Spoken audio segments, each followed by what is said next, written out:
10. And then let's go probably checking in with you guys. Do you have any questions so far? I know that Rosemary had some questions, so I'm happy to talk about that. Shall I ask them again? Yes, please. What did I write down? Can we constellate for ourselves? Good question. This is a very, very good question. So, yes and no is the answer. Yes, you can. In theory, there is no reason why you couldn't, right? I mean, there is no like energy field that is preventing you from consolidating for yourself. The no is because there are some practical aspects that I think they are quite tricky to consolidate for yourself. First of all, because you are engaged in your own issue, it is not so easy to go into the representation of other family members because you are quite consumed with your own issue, right? So it is not so easy. You would definitely need to have figurines or objects that are representing your family members. To make it visual to yourself, who is where and what, and you need something. I assume you don't have people. Of course, if you have people, that's much easier. Um, and then see how it goes. And if you get some coherent information, or is it all kind of around your mind? Because when we have an issue, we are normally in our mind, and this is why in the family constellation workshop, the client is normally choose normally, and it is recommended to be represented by somebody else. Because then they are free to observe their own soul movements, right? So their own soul. So there's no reason why you shouldn't try it or shouldn't do it, but it might be not so satisfying as you think it would be. Have you ever done it yourself? Yeah, not alone. I always have a friend. So we were using figurines, and I have a friend, and she is resonating with the figurines. So she is representing every family member that's on the board. So that works, yeah. Yeah. So completely on my own. I have not done a family constellation other than like a connection in the meditation. Like that is possible. I don't know how far you can call that a family constellation. How far you can go call it that. Answers the question? Thank you Yeah. much. And I have another one after the module 1, where I have a friend and she had a stillborn child, and in a way we learned, in a way they have to be acknowledged in a way for the family soul. So in a way, if she talks about, she normally would have 5 kids, but one was stillborn. Yeah. So in a way, what would be best? Should she say, I have 5 kids, but one is stillborn? Or she always says, I have 4 kids. So the whole orders of love is a etymologically approach, right? So you have to experience it. It does not work intellectually, right? So just because you know it does not mean you are already changing energy fields, right? You have to physically, energetically come to the movement of the souls in order to hear. If you are conveying any kind of information that you have learned on the course here to somebody and advise them to change something in their life, that can have very negative impact. First of all, you've probably been told that you're giving unsolicited advice and you are losing a friend, first of all, yeah? Secondly, these are all issues that are quite emotionally, and you cannot convey that the orders of love to somebody who's emotionally involved in what is, right? Because society or the rules of society are normally not supporting that what we discover in the movements of love, right? We know that with conscience and everything looks different from the perspective of society. So you have to, your friend um, who has a stillborn child, if she asks you, what shall I do? Yeah, then you would say, go to a family constellation. Mm. See, or I later on when you feel confident, you can say, let us do a family constellation and see, what is best for your family. Mm. Yeah. So I didn't want to ask what I have to do with my friend. It's just why I always Ah, I think see. I, I always think in a way she would have 5 kids, but she always Yeah. says she has 4. Or should Everybody does it. Yeah. yeah. Yeah. So in a way, what would be best just for your Okay. own? I see what you mean. So if you would have this problem or this issue, you would definitely from now on talk about your 5 kids. You would have 5 kids and you would name them in the orders of they have been conceived or you've been pregnant with, and you can give them a name also, which I think, especially if it's a stillborn, is definitely appropriate to give this child a name. And then you would say that, and one of them died or is stillborn, and the others are fine. So they are alive or whatnot. So this is how you would talk about your family. It would be normal. But in order to have it normal, you have to go through emotional turmoil because she's talking about 4 and casting out the fifth one out of her mind because it's so painful. Here we go. Yeah. Yeah. Yeah. So to go through this pain and to release this trauma and accept and be happy about to have this fifth child, she has to go through the movement of the souls. All right. I see. Yeah. Mhm. And this is why I said before it wouldn't be good to tell her that. No, I never, Yeah. this never was my issue. I just thought in a way, what would be the appropriate thing to do for your It would be. own Yeah. well-being? Yeah, it would Yeah. be that. So definitely with a stillborn child or with a child that has died after giving birth. Um, it is questionable if you want to do that with a miscarriage or an abortion, right?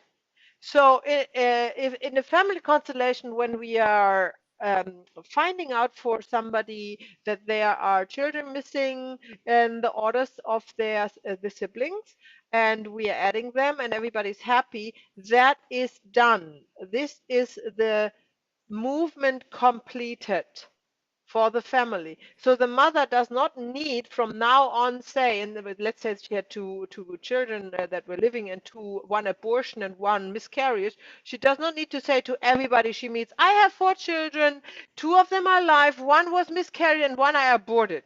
That's not, that's not moving anybody, not the souls, not that does not good to anybody. The movement of the soul has taken place. But if you had a child born and you physically saw the child, it is good for your own soul, not only for the family soul, to acknowledge that, to carry that with you, because the bond is different when you see, you know, Mm. your child as opposed to an early miscarriage in the second month or so. Even though in a family constellation it might come up because the soul, which we will learn in module 4, um, has already bonded, is already present. So for the family system, it exists, right? Yeah. This is the difference. Mm. Thank you very much. Okay, cool. Um, Great question. Thank you. I love questions because I cannot think of everything myself on my own. Janet, do you have a question? I do not. Good. Okay. Right. Let's go into our today's teaching content, um, which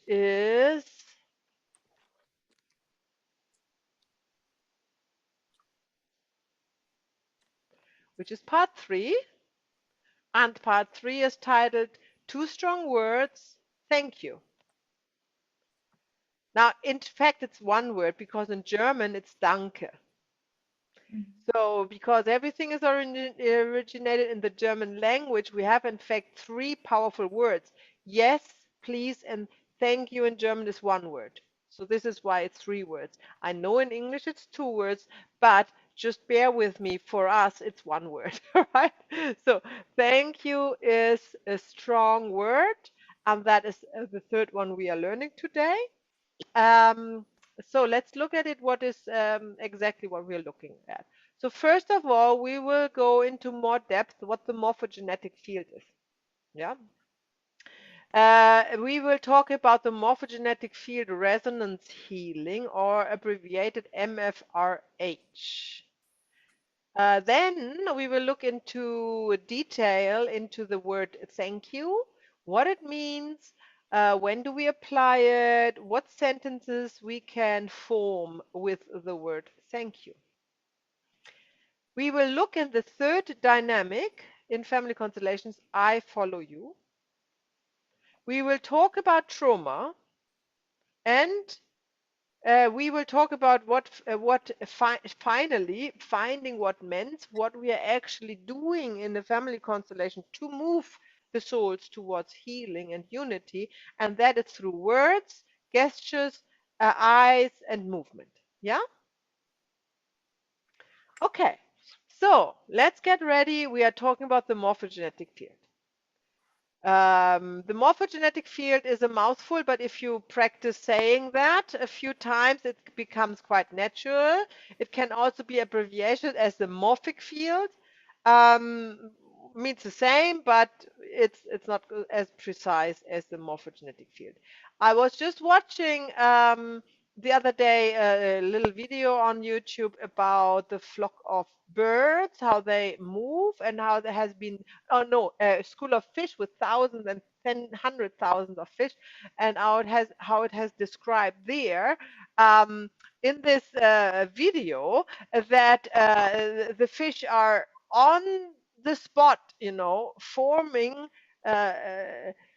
different shapes and forms, so the predator cannot single one out. Impossible, So even if there was like 10 sharks, predators or tunas, whatever, yeah, wanting to munch on this huge school of whatever sardines, yeah, and the sardines, they cannot only turn as whole, they can separate into 10 units, and then they can deal with the predators. So 10 sharks were there, and they were filming for 50 minutes, and not one fish was eaten,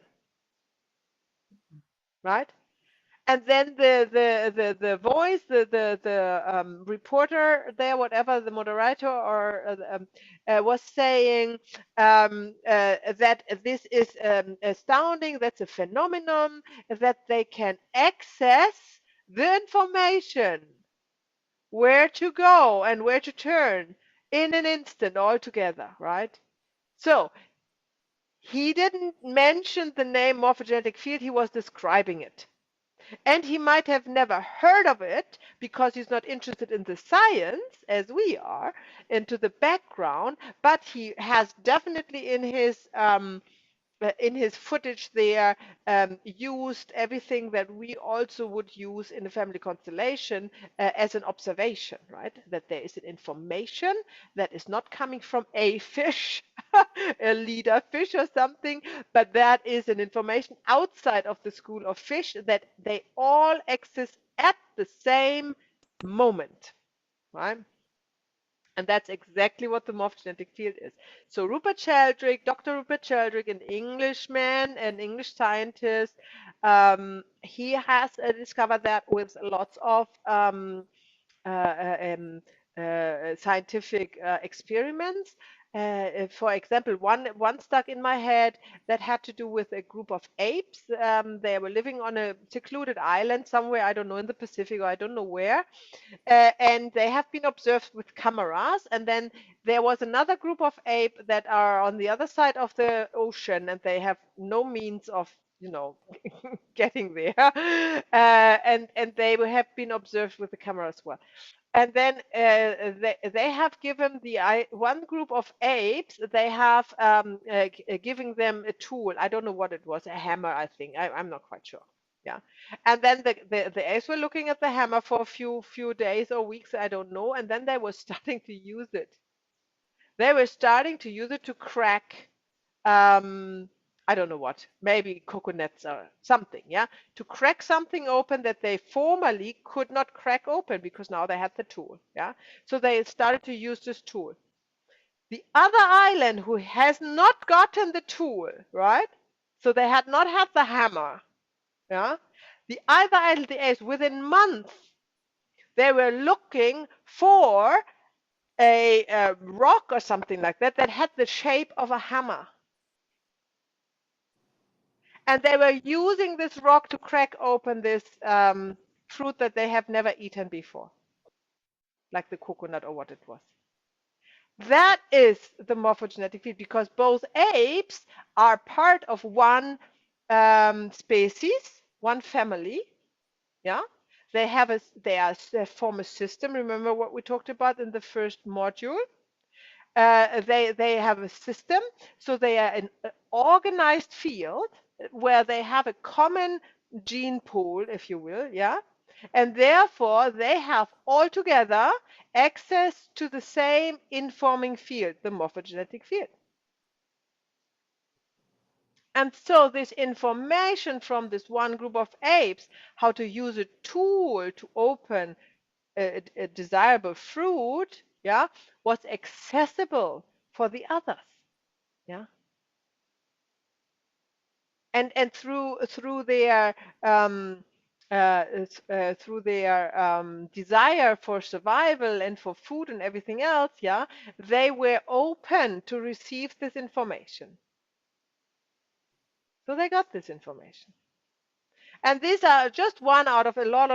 There are like millions of examples, but I remember that he talked about that somewhere, that this is how he started to understand the mechanics of the morphogenetic field. Now that is one thing.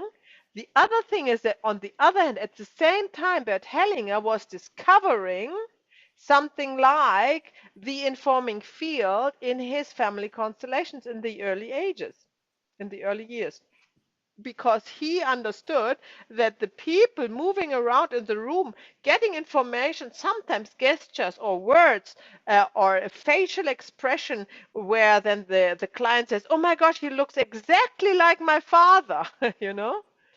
This information, then he realized, okay, the representatives are not possessed by spirits. They are getting this information from somewhere which is outside of themselves.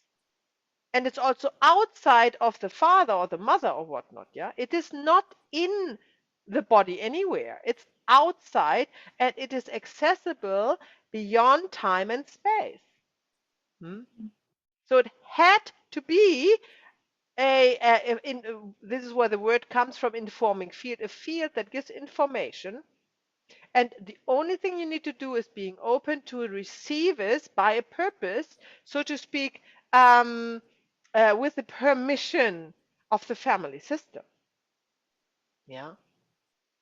And that is the beauty when you come to a workshop and you are just present and offering your service, to help in this family constellation, the client and their family system. The family system does not hesitate to reveal the information. Because that's the deal, so to speak. Yeah, grateful that somebody's there to receive it. Yeah. On the other hand, when you walk away, when you walk on the street and you pick up an information from somebody who passes by, yeah, that doesn't mean that you are part of his morphogenetic field, yeah, his family system. That has to do um, with intuition, or mm, with a brief connection with this person to kind of receive the thoughts that they have, which can happen accidentally or deliberately, but that is not the morphogenetic field that at work, because the morphogenetic field requires you to be um, present and um, receptive to it, right? So you have to agree, if you will. It's like an agreement. You have to agree to do it.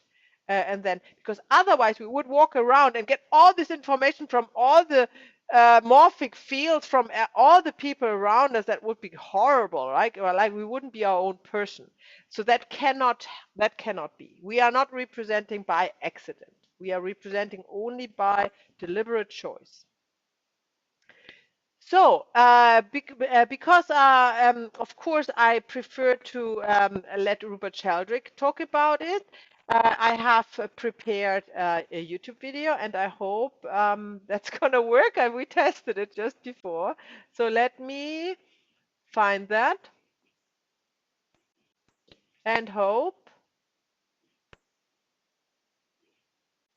that you can hear it. Let me know. You can see it, right? No, it's blank, but now you can see it. Can you hear it? What do you think? Morphic resonance is a connection across time from the past to the present. And it's a process that occurs between organized patterns of activity on the basis of similarity. What it means, in effect, is that each species has a kind of collective memory. So every giraffe tunes in by morphic resonance to the form and to the behavior of previous giraffes. Every crystal, as it crystallizes, tunes in to the way that previous crystals of the same chemical crystallized in the past. So there's a kind of memory given by morphic resonance in all kinds of things. And in the realm of animal behavior, for example, it leads to quite striking predictions.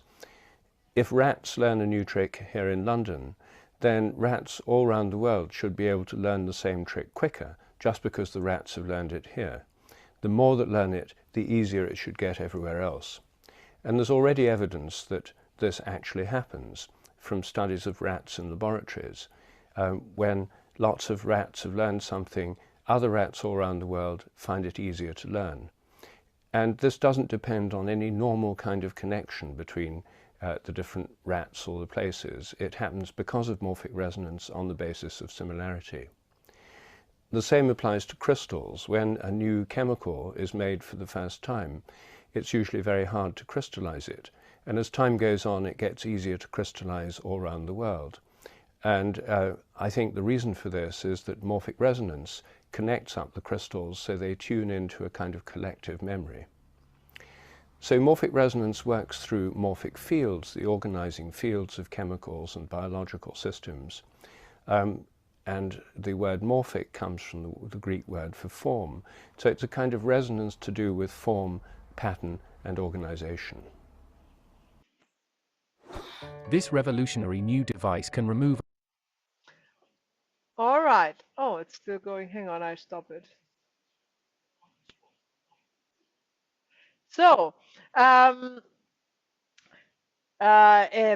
is there any questions? What he said or what I said before? It's clear, eh? It's a quite simple. It's a quite simple system. It just needs to be discovered. I mean, there, and also when people think, how is it possible? That is so spooky. How can how can somebody know that? Then it is a natural ability that every being, not even humans, every animal, even crystals have. It's a natural ability. Yeah.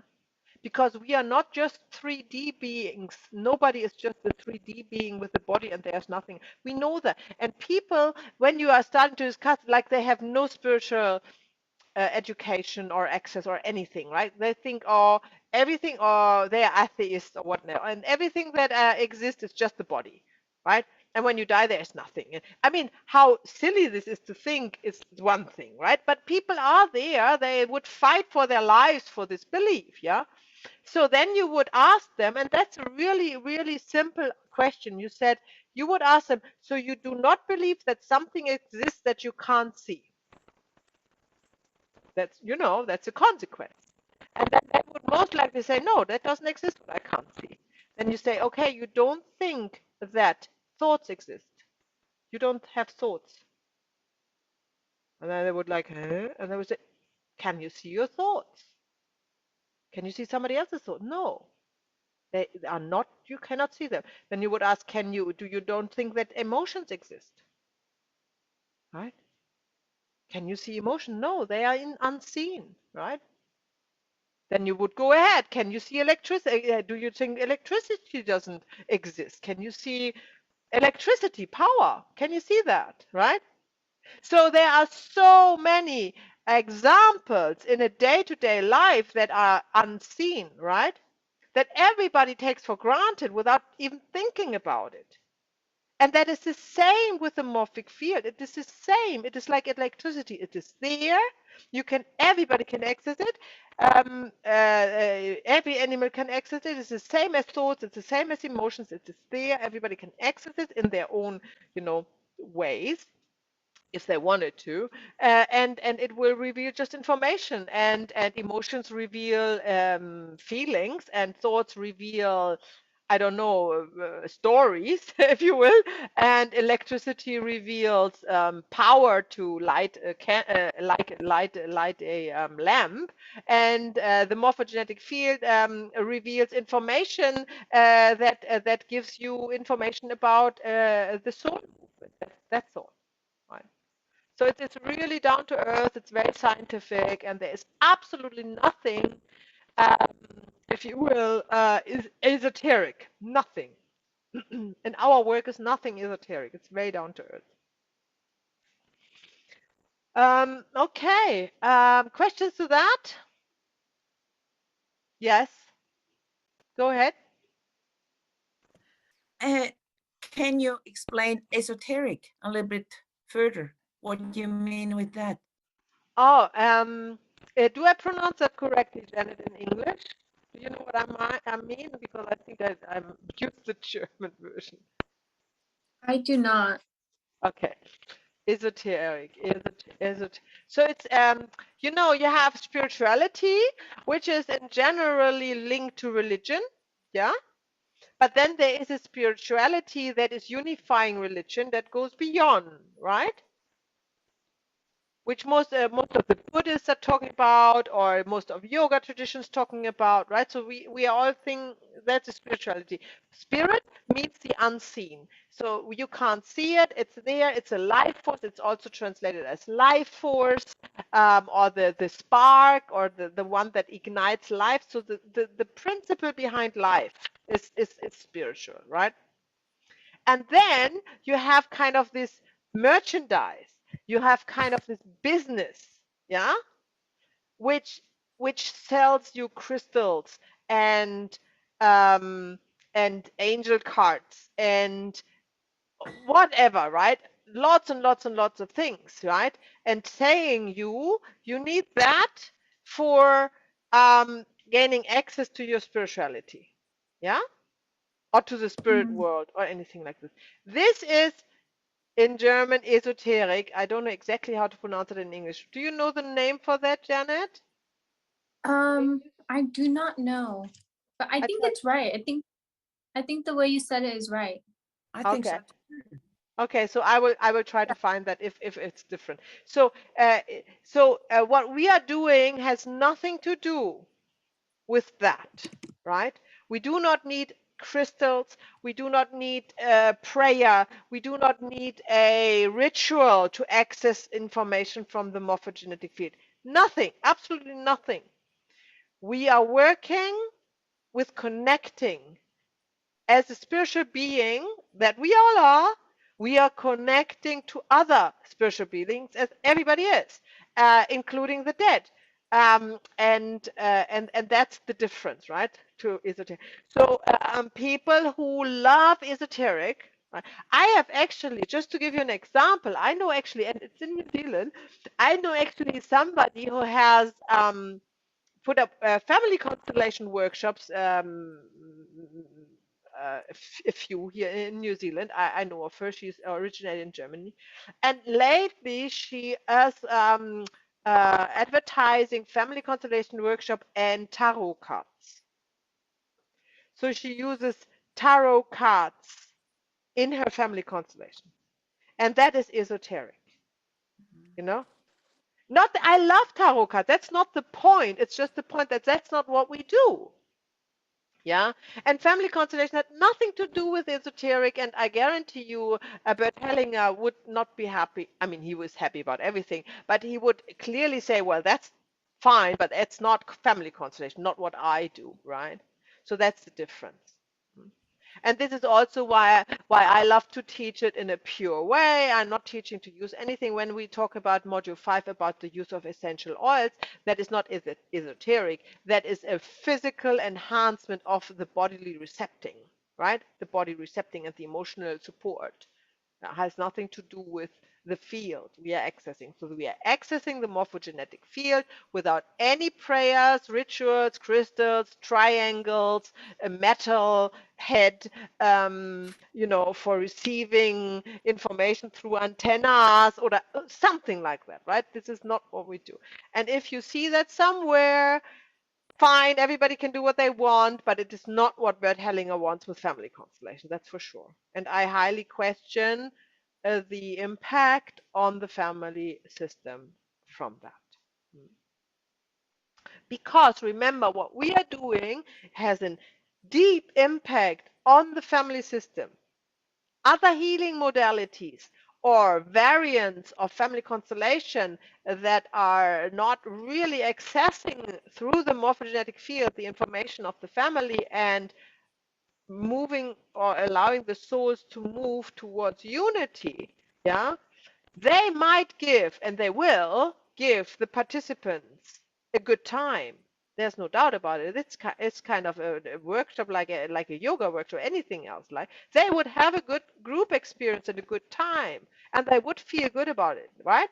I'm just saying, do not expect, and I highly doubt it, that the person there shifting, healing family wounds, and shifting the family dynamic for like back 7 generations and forward. Like that's what I doubt. Yeah, I mean I'm actually totally sure it doesn't happen. Yeah, but they might believe that something has shifted because they themselves feel better. They feel better for themselves because they had a good group experience. Yeah. And if you believe in crystals and if you believe in all of this, then you create your own belief system and it makes you feel better and everything else, right? And you might even have or think you have a better relationship with your mother because you changed. Yeah. But the dynamic in your family system has not changed. It's your perspective on it changed. And if you call that healing, that's fine, but that's not what we do, what Bert Hellinger wanted to do. Yeah. You don't need to perceive anything. The morphic field works through the people in the family constellation and allows the whole family system to release this specific trauma. Yeah. And if you feel better or not, actually is not, it's not, it's second, comes second, right? That is not the goal of it. So it's quite a selfless service. That brings you to this work, not only as a facilitator, also as a participant. This is why I love this mythology so much, you know. Okay, I'm probably starting to rant a little bit, so let's go back to let's go back to our slides. So we were talking about the morphogenetic field and what it is, and Rupert Sheldrake has explained it, and I have explained how it works in family constellation. There is another YouTube video which you see on the video when you watch the recording, and then you can click on it or you can write it down and watch it if you wanted to, or just Google it, from Rupert Sheldrake, where he talks specific about the morphogenetic field in family constellations, right? It's just 15 minutes, so I didn't want to play it as well. The other term is morphogenetic is Latin, yeah, as Rupert has explained. The other English expression for this phenomenon is the informing field, which you can use, that's fine, the informing field. So MFRH is the abbreviation for morphogenetic field resonance healing. This is not an official term from Bert Hellinger. This is a term that kind of I made up because because what we are doing is we are resonating with the morphogenetic field of somebody's family system or our own, yeah, and through this healing takes place, right? So I found it natural to call what we do the morphogenetic resonance healing. So, and you are happy to use this term if you like it, because I think it explains pretty much everything we do. The morphogenetic field is outside of time and space, and that is normal because thoughts and emotions happen outside of time and space as well, right? So this is exactly the same as the information coming from the morphogenetic field. There is nothing special about it. It is just how the world works, right? We have things that we can see. We have things we cannot see. We probably don't call them things. We call them maybe information. And you can also refer back to Albert Einstein, who has said everything is energy and information. Everything, even the body. It's all, there is nothing else in the whole wide world that you can see, and that comes from the quantum physics. What is not either or both energy and or information. And energy and information together forms something that we perceive as if something physical. Yeah. So energy and information, and then the information is that what comes from the morphogenetic field. For example, as Rupert talked about the giraffes, what he was saying briefly was that, as an example, matter of example, we all think the genes determine how we look, but the genes are not deciding anything. The genes are just there, you know. There is an epigenetic gene, we will talk about that today, that turns them on and off, and they decide which gene comes to life, right? And now think about it. Why? So what is now deciding epigenetics what to turn on and off? This is an information. Where do they get that from? They get it from the morphogenetic field of your own energy field. You know. So it is not that like the physical body does not explain why we look as how we look. No scientist who looks at matter, yeah, can explain that. It's impossible to explain why you look like you look. This is not in the genes. Nobody can say, okay, and this gene is exactly your shape of face and stuff. This is not how it works. So everything has, in the end, a connection to the morphogenetic field that gives the information for everything that is alive. And also to the soul. So something that moves on from lifetime to lifetime as well. So it's actually such an important and basic understanding that it is really absolutely insane not to teach it in school to children. Yeah, but you know how that works. Why we have schools? It's not to convey what makes sense, right? So we don't expect that there anything sense will come through. So why, you may ask yourself now, so okay, that's all understood. There is information in the morphic field. As a representative, you can access this information. This information maybe even lets you speak or make a gesture or an emotion. That is all understandable. But now, how does this heal the family wound, right? This is now the question. And this is exactly what we will find out today. Yeah. Because the connection from the morphogenetic field to the representatives are vice versa.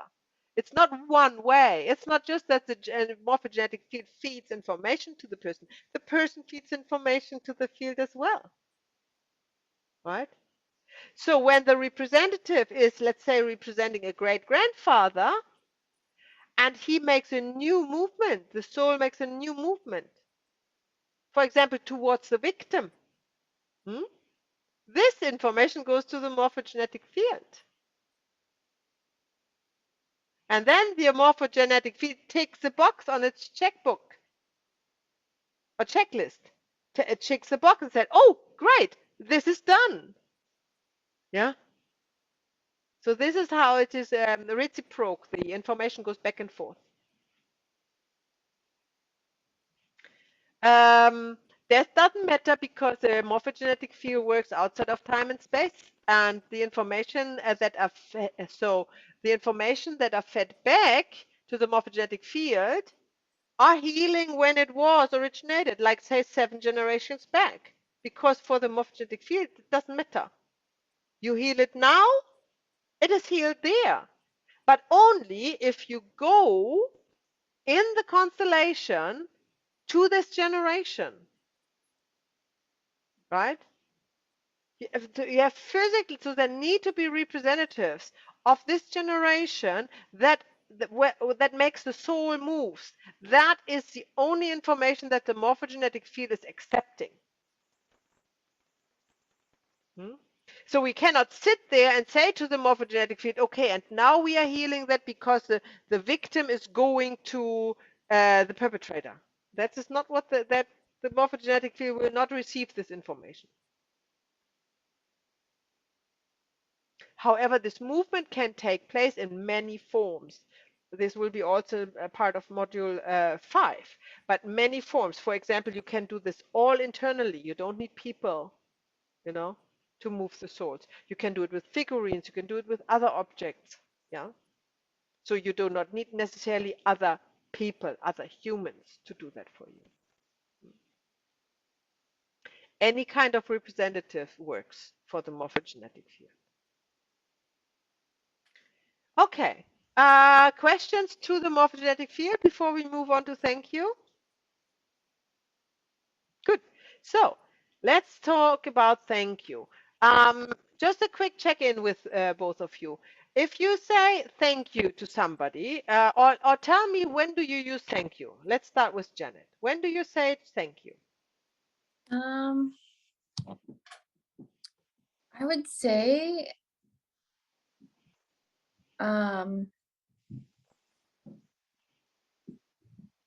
when I receive a compliment, or I do something, or somebody does something for me. Okay, very good. Why do you say thank you? For politeness. Yes, but when you yeah, go. So when I say thank you, is that the question? Yeah. You said to me, you say thank you when you receive a compliment or when somebody's doing something for you. So now I ask you, so why do you say thank you then? In this case? Why do you not say, uh-huh? Like my son would do that, uh-huh, when I give him something? But you say thank you. Why is that? Because I don't know. I mean, I say, like, I don't know. It's hard to explain. Well, I know it, of course, but I want you to. Maya's putting me on the spot. Very good. Okay, so I say thank you because how about Rosemary can go?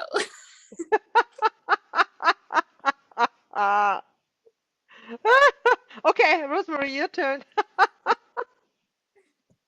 Janet, this was a very, very easy way out. We haven't let her off the hook yet. So I use thank you very, very, very often. And I think I use it to appreciate something. And maybe I also say it if I feel appreciated. Maybe. Maybe yes. Okay. But I use it a lot. And tell me an example. Tell me an example.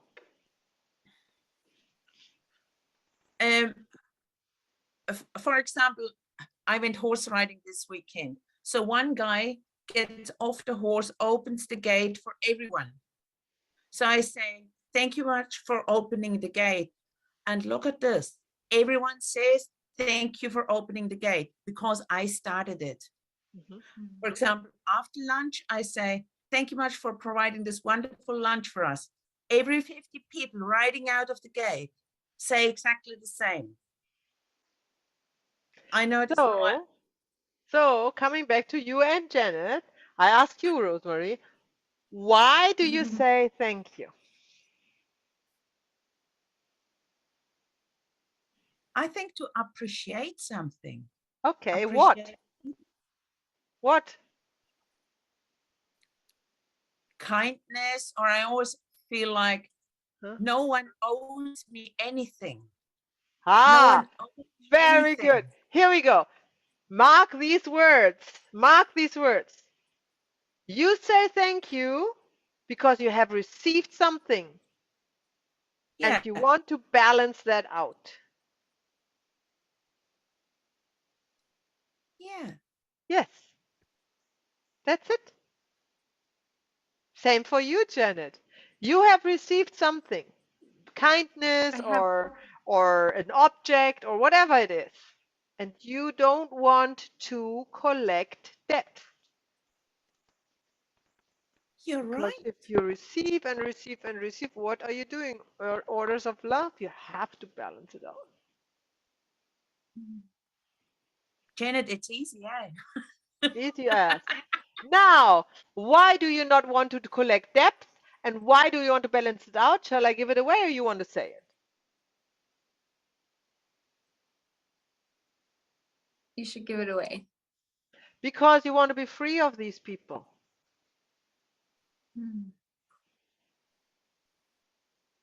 You want to move on and not hold on to a relationship with this person that gives you a random act of kindness. So if we didn't say thank you, what would happen? You are still bound to whatever he gave you. Here we go. Yeah.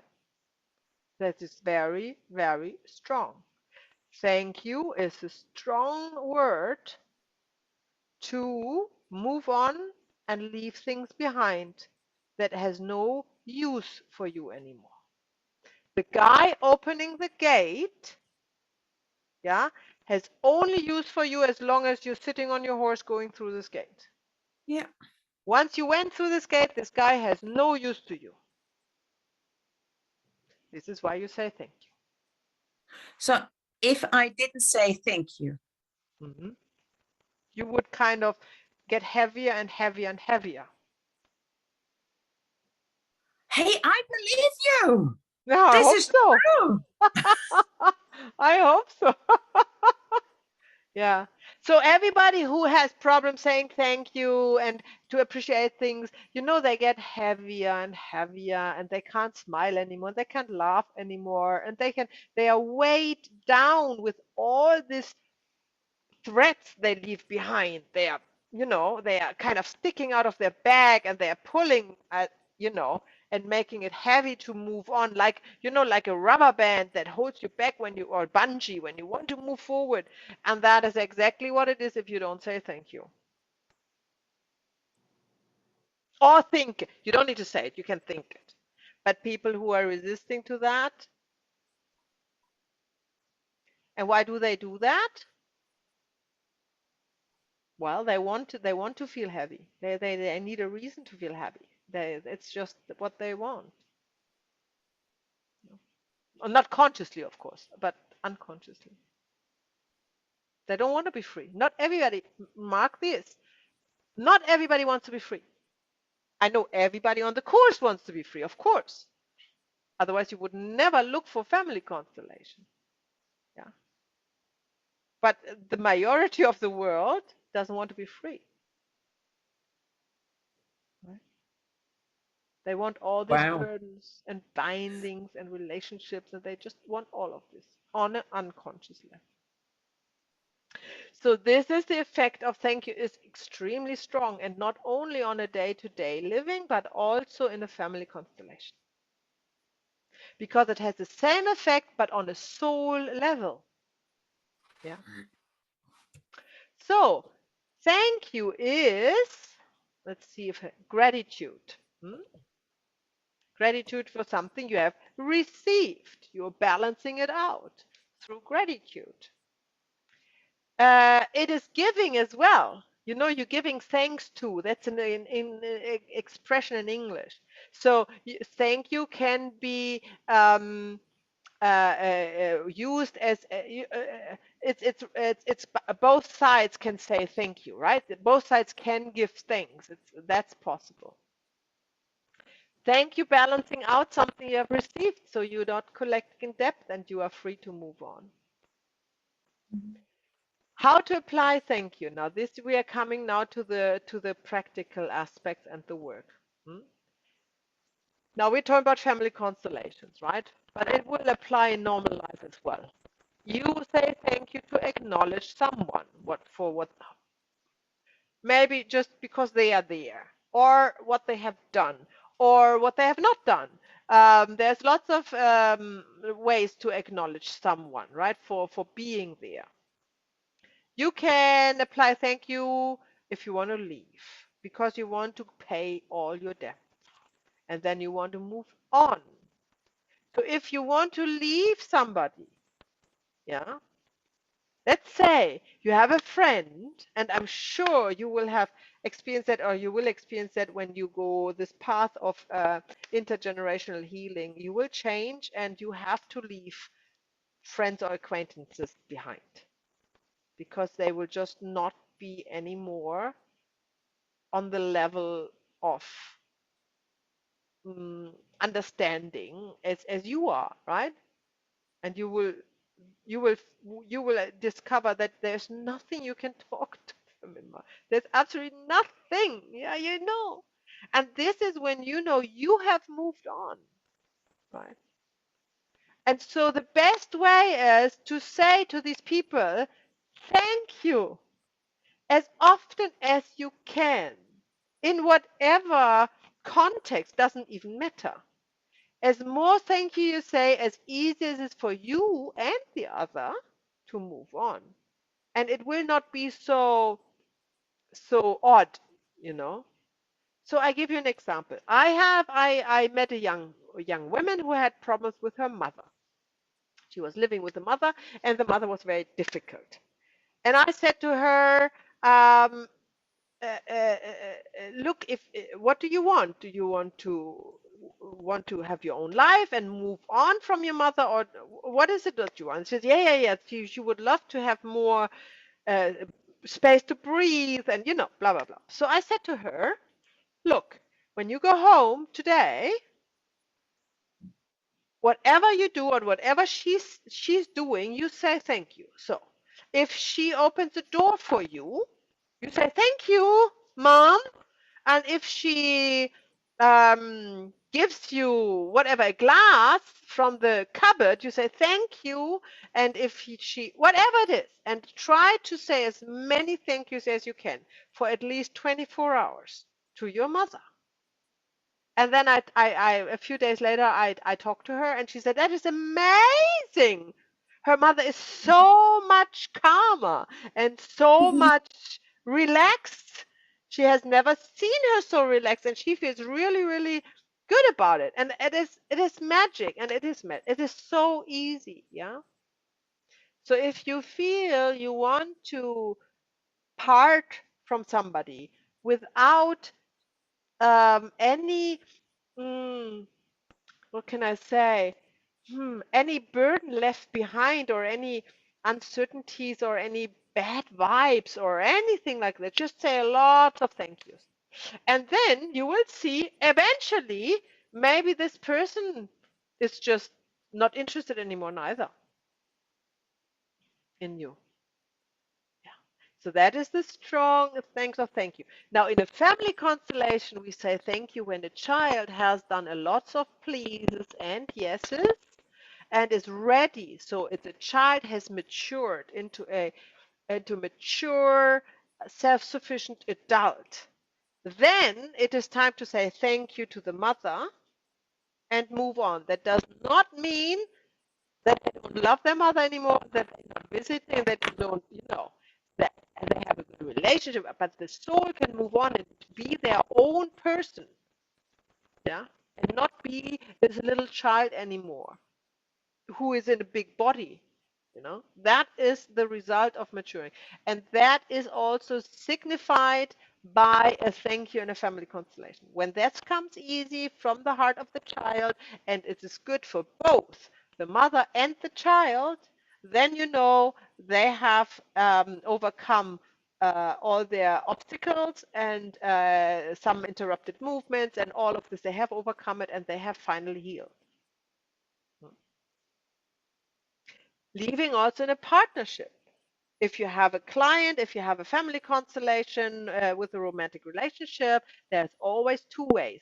It is either there to mend, so the relationship is mending and they come closer together, or the relationship is over already and nobody has taken the necessary step and realized it, right? And in this case, it is important that both partners or the representatives of the partners say to each other, thank you. Yeah. Extremely important.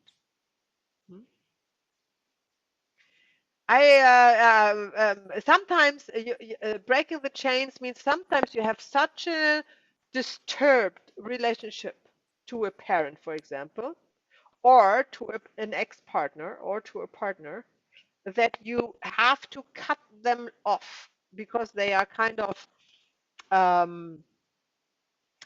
like vampires. They're sucking your energy. Yeah. So then you also use this chain cue. But what you do not say something like what we often do. Thank you for everything I received from you. I take it all back, and I will always, my love will stay, or you have a place in my heart, or, these are the sentences that you normally use. Not so if you need to break the chains. It is a clear thank you for everything, whatever it was, even if it doesn't look like it's anything you need to thank for. The thank you is not for the other, it's for yourself, to free yourself. Yeah. And if it's a mother or a father, the thank you is anyhow important because you have received life from them. So that needs to be acknowledged and balanced before you can move on. Right? So there's always, as a mature child, not a traumatized child, but as a mature adult who, has healed the inner child, if you will, the thank you can also be a breaking the chains, because not very often, I'm not saying that we use it very often, but sometimes that is nothing else is possible.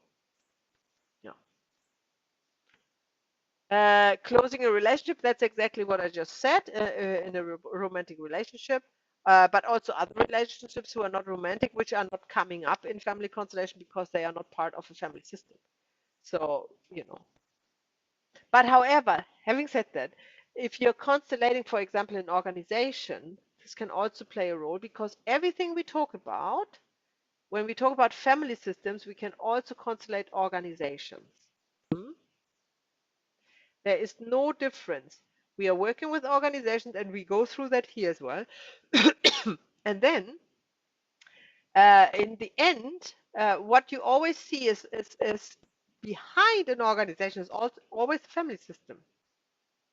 So everything we apply here is also for the family system. It's just that we don't need to mention it, and we don't need to see it when we are constellation organization. We just know it, that inevitably it's a family system, because that's all that counts. The organization is a reflection or a mirroring of parts or aspects of one's family system that they are unconsciously choosing, because that is what they want to, look at family issues in the end.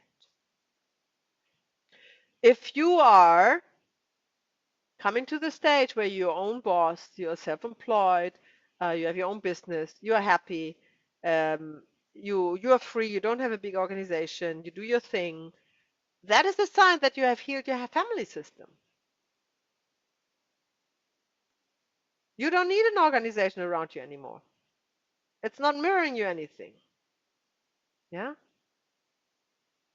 So when you find yourself in this situation, odds are, and you also don't like clubs and all of this, because you don't get anything out of it. This is a sign that your family system has gone through a healing process through most likely your own work with family constellation.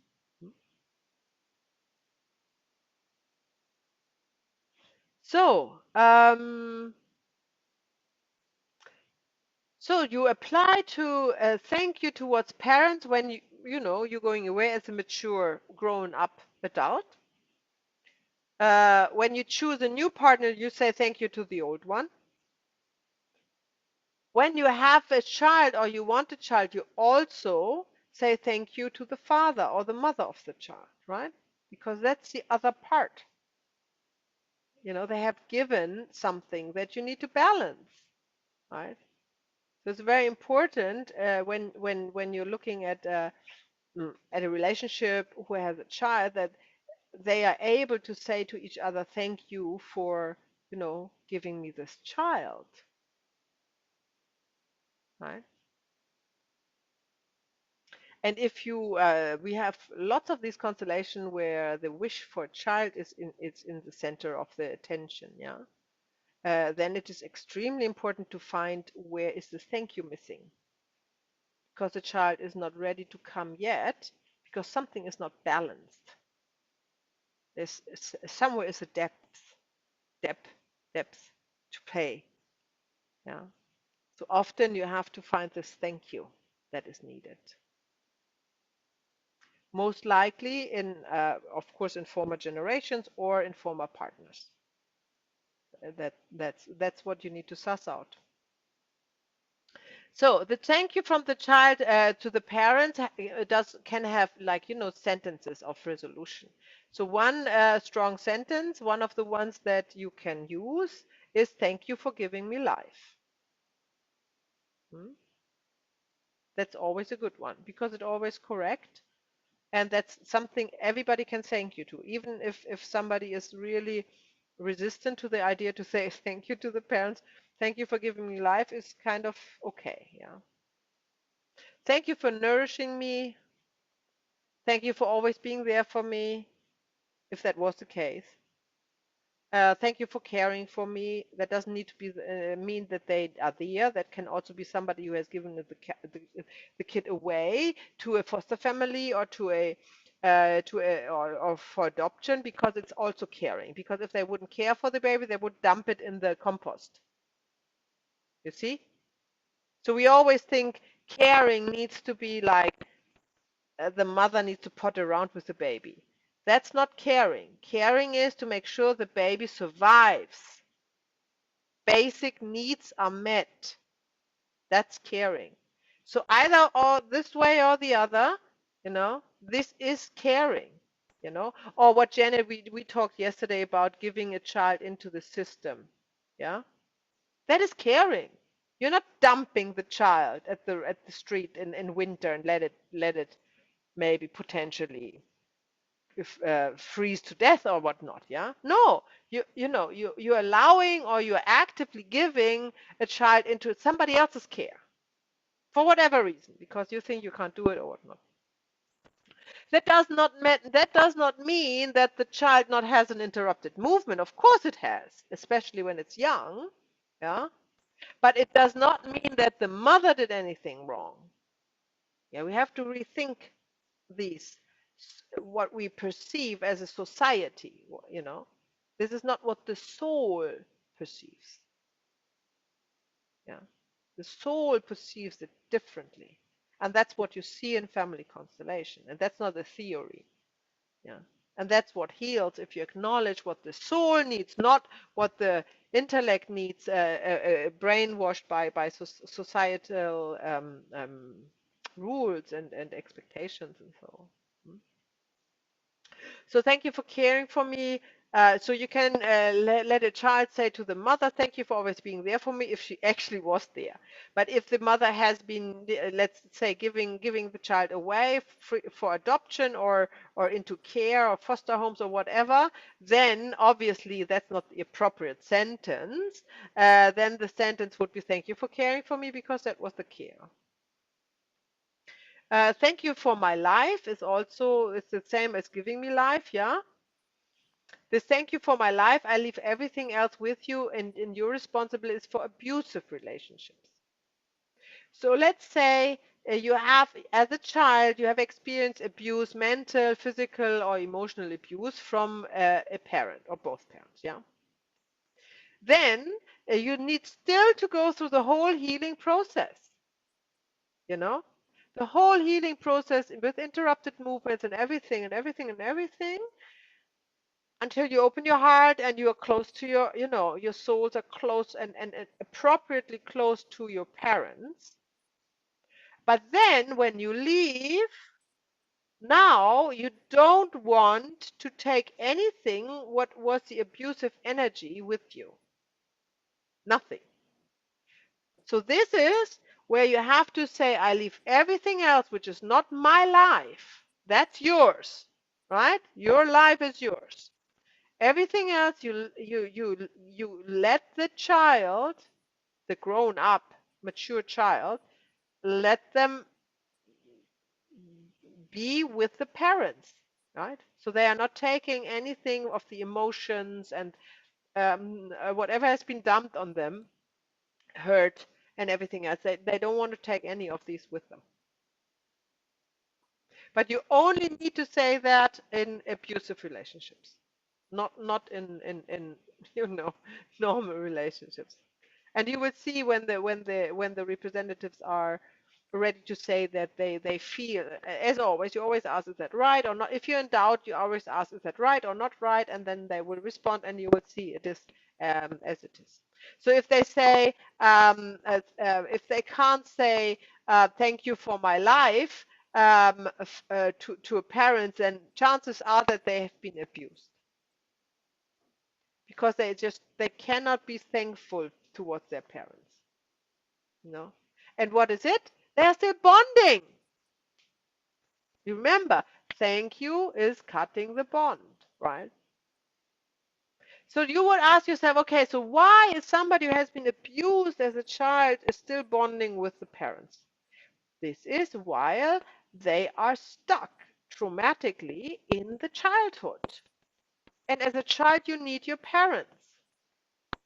So on a subconscious level, they still need their parents, even if they are 30 years old and angry at their parents. Anger is a strong bond, by the way. So angry at their parents, right?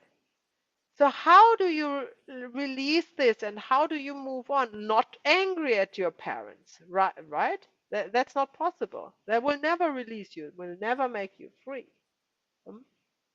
So what is here important, that in the family constellation, the child has the ability, or you give them the option to say, I leave everything else and you're responsible with is not my life. This is what I got from you.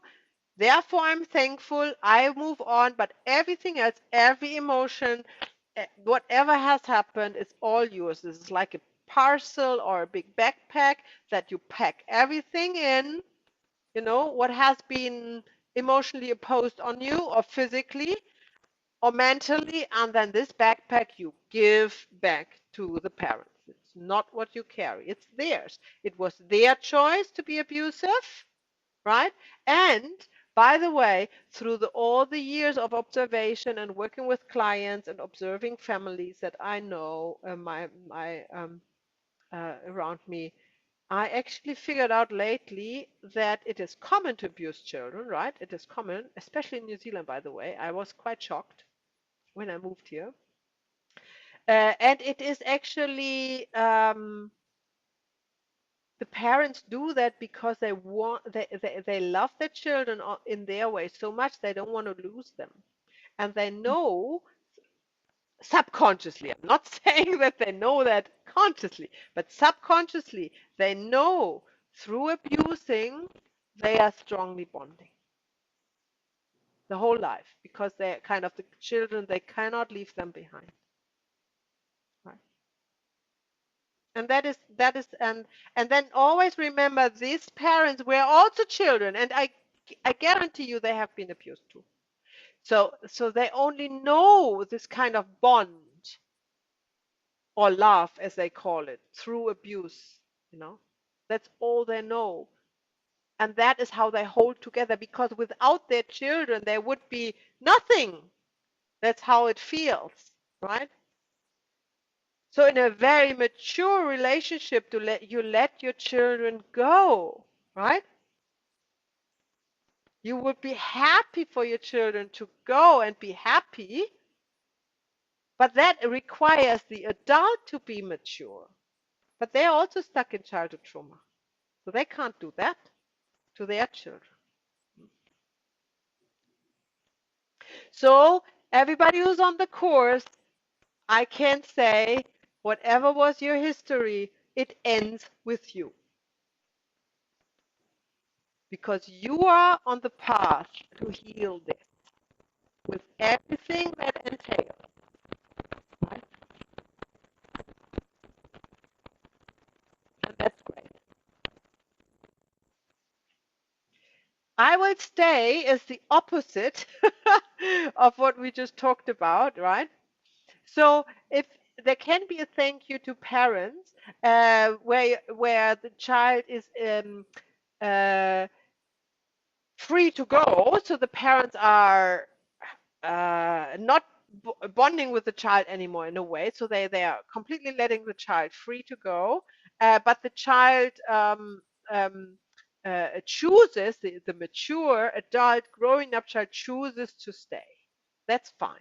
So if this situation comes up, then they can say also, thank you, I will stay. That's also possible, just to let you know. Okay, thank you in relationships.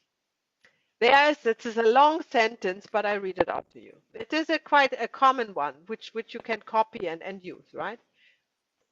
Thank you for everything I have received from you. You may keep what you have received from me if you wish. I take responsibility for my part in our separation and leave you with the responsibility of your part. And then I give you a place in my heart, if that is what is true. That is a long thank you to part from a partner in a good way.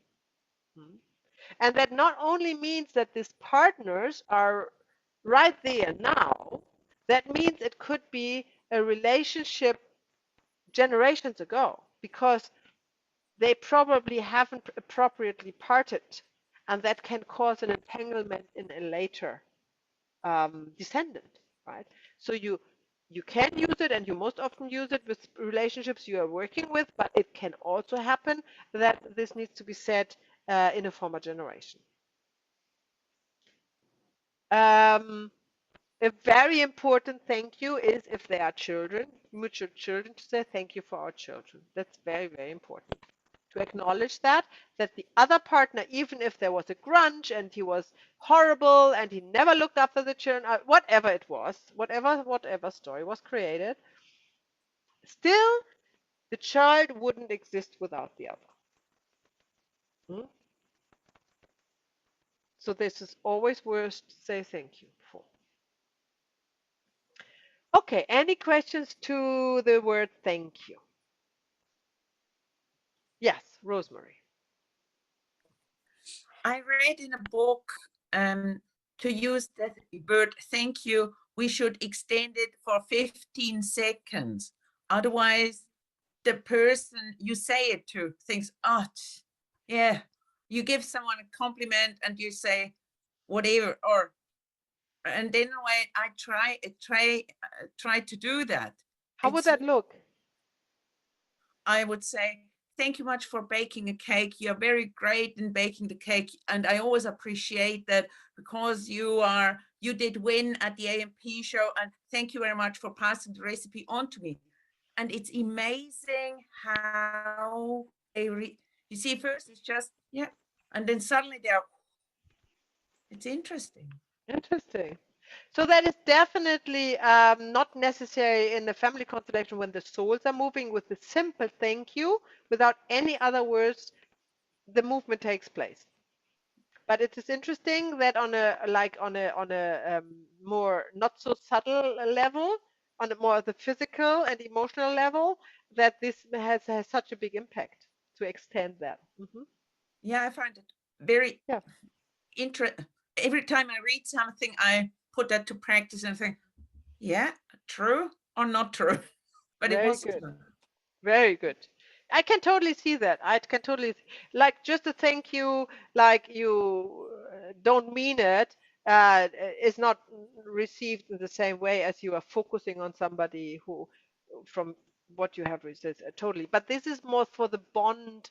Uh, this is more for the how can I say uh, relationships that you acquaintances or something like that, I mean, if you have a partner and you look at them in the eyes and say thank you, this is normally received on a deep level as well, right?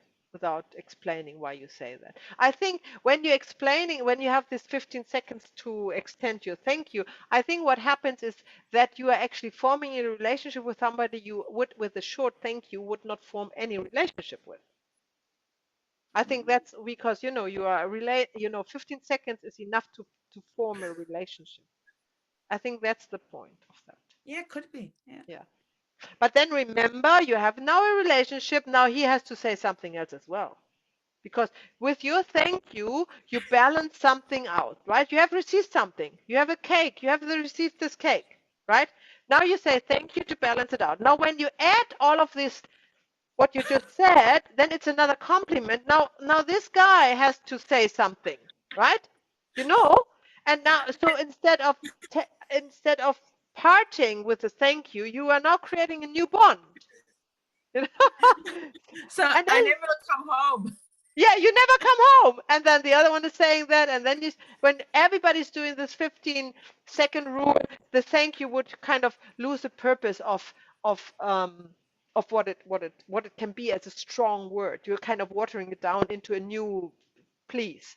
The thank you becomes a please, basically. Interesting. Thank you very much. Yeah. Interesting. Well, Thank thank you for the discussion. That was really, really interesting. Thank you very much. Good. Now I said twice, thank you, Rosemary. Now you feel obliged to give me something, right? You will bake me a cake, I swear you, next time I see you.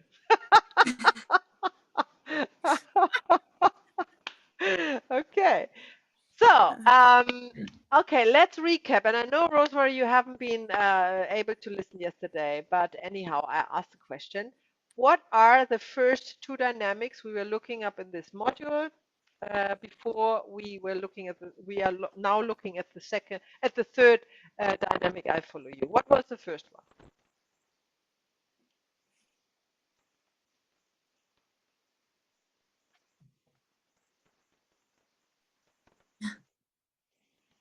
I asked you that yesterday, Janet, so you still know it? The atonement of sin, Huh? and then rather me than you, the one we went over yesterday. Very good. Right. So Rosemary, for you again, the first dynamic is atonement for my sins. And the second dynamic is rather me than. I will ask you again. Because it's important and you learn it through repetition. Right? Okay. So now the third one is I follow you. So this dynamic is a violation of the third order. And this is why it comes up in family constellation, the violation of balance.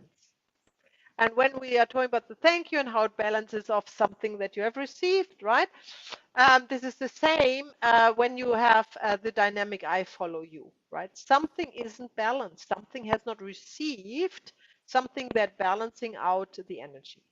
So first of all, it's a deep love to the entangler. In every entanglement, it's a deep love from the descendant to an ancestor or to somebody before through love, right? Love is here the common ground, the entanglement, right? That's first thing. Secondly is often children are doing the I follow you dynamic for the parents or grandparents. Now, I know you haven't heard that, Rosemary, yesterday, but Janet, you will remember, I said yesterday that most dynamics are skipping a generation, right? You remember that. So it is not very often that the client is entangled with a parent. The most often dynamic with the parent is the interrupted movement, which is not an entanglement. So the entanglement is often with the grandfather or the grandmother. So skipping one generation. Or if there is entanglement in the generation of the parents, it is with the great-grandparents, not with the grandparents. However, the exception is I follow you, the third dynamic. The I follow you dynamic is often, I don't say often, maybe 50-50, maybe 50%, going through every generation, right? So that is like the interrupted movement goes through every generation, not skipping any. It's the I follow you is also often going through the generations, right? And I will give you an example from my own also from my own life. It is a long time ago. When I was a young lawyer in Munich, in Germany, I was working with a partner, a business partner, a lawyer. He had 4 young children, 4 sons, with his wife. And after we have built a partnership for a new law firm, within the first year, he died in an accident, in a car accident. And he left these 4 sons and his wife, of course, behind.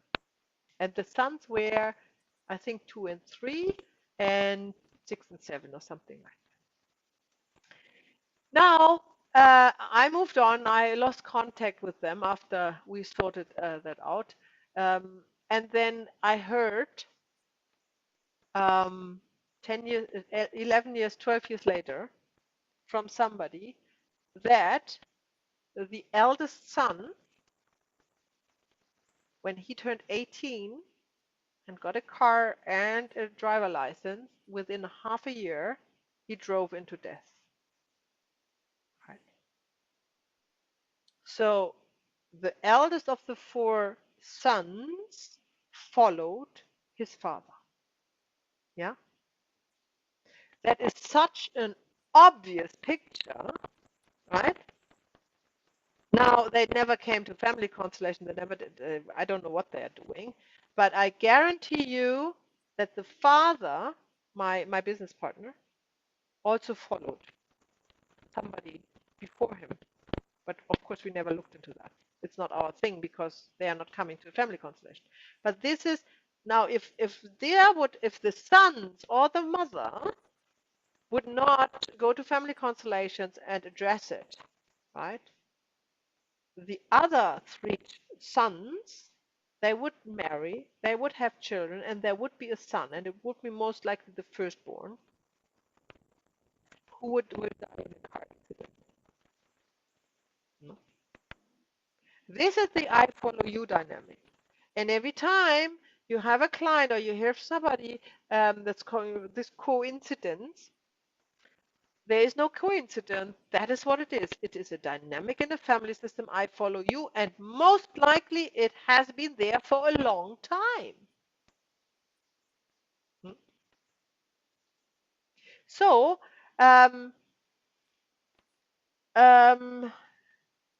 let's say, I know what I wanted to say is now is the dynamic I follow you is often pre-existing to one of the others we know about. So, easy example, you have a reparation for my sins dynamic in, let's say, the third generation, grandparents, yeah, grandparents generation. Then somebody from the next generation, which would be the parents' generation, gets entangled with that by following exactly the same dynamic. That is two dynamics. I follow you in one generation, and in the other, it's a reparation for my sins. Now we have the next descendant, which is this generation. They would be entangled with, let's say, the father through I follow you. The father is entangled, I follow you, with the grandfather, and the grandfather is entangled through reparation for my sins with what, let's say, seventh generation. So this might seem complex at the moment, but it's not, because it is clearly you can see it. And also by what is revealed from the client when they are talking, that is hinting on that. So I don't want you to kind of try to think about it now. I just want you to absorb this information that you know. Just because there is one dynamic that you see in a family constellation doesn't mean there cannot be another. And chances are that it is combined with I follow you. Chances are quite high. So you look for that. Doesn't need to be, but it can, right? Often, and I know another example from a client, suicidal. So a child finds, let's say, the uncle, the brother of the father, hang themselves somewhere, right? Now the child, when they grow up, let's say they become 40 or not, they probably take an overdose of pills or whatnot. Yeah? And then they have a family, and then their children, they have one of them has a car accident or something like that. Yeah. And they don't seem to be related. They don't seem to be, it's not so obvious, but in a family constellation, that will be clearly an I follow you dynamic. How does it look? The I follow you dynamic is very easy to see, because you physically can see that one who goes into the death is followed by somebody else who goes in the same direction with the same gesture. It looks like a twin in a family constellation. And then you know this is an I follow you dynamic. As we know, these dynamics always have three parties, not two. So this I follow you, yeah, means there is a third person, which the one who, so how can I explain that? The one that is following somebody, this somebody needs to go somewhere else too, right? So there's a third person somewhere. And that is the entanglement. This is why the I follow you dynamic is often together with another pre-existing dynamic. Okay. Right? And once you have seen, with all this knowledge that you have now, once you see family constellations and you go to the practice workshops And you see where I actually pointed out, like when we go to open workshops, I not always, I can't talk about the work, what the clients go through on the level of what we do here. But in a practice workshop, I definitely do that, right? This is why we do it. So this is why the practice workshops have a higher, if you will, a value for the trainings, right? Because I explain it there, and then you see it. And once you see it, then you don't forget it, because you know. The one thing is, you know it, you hear it, you can repeat it on the video recordings. Of course, that's great. You should do that, definitely. But then once you see it once, that's when you don't forget it. I follow you always goes into death, right? There's no doubt about it. So somebody is looking at a dead person. And you need to find that one. Because the I follow you dynamic is not healed just because the one who is the last one who's following the first one is kind of magically saying, okay, I stop following you. That's not what's going to happen. You have to find the original wound where they are all going to. What's going on there? Why are they all going into death? Into an untimely, not natural death, right? Mostly suicide. Or they force an accident. They throw themselves into a situation where it's very likely that somebody else, takes their life. So there is a reason for that. And the reason for that is another dynamic, which is either reparation for my sins or rather me than you. And then this dynamic needs to be healed to heal the I follow you dynamics. This is going to the source to make sure the family wound is completely healed.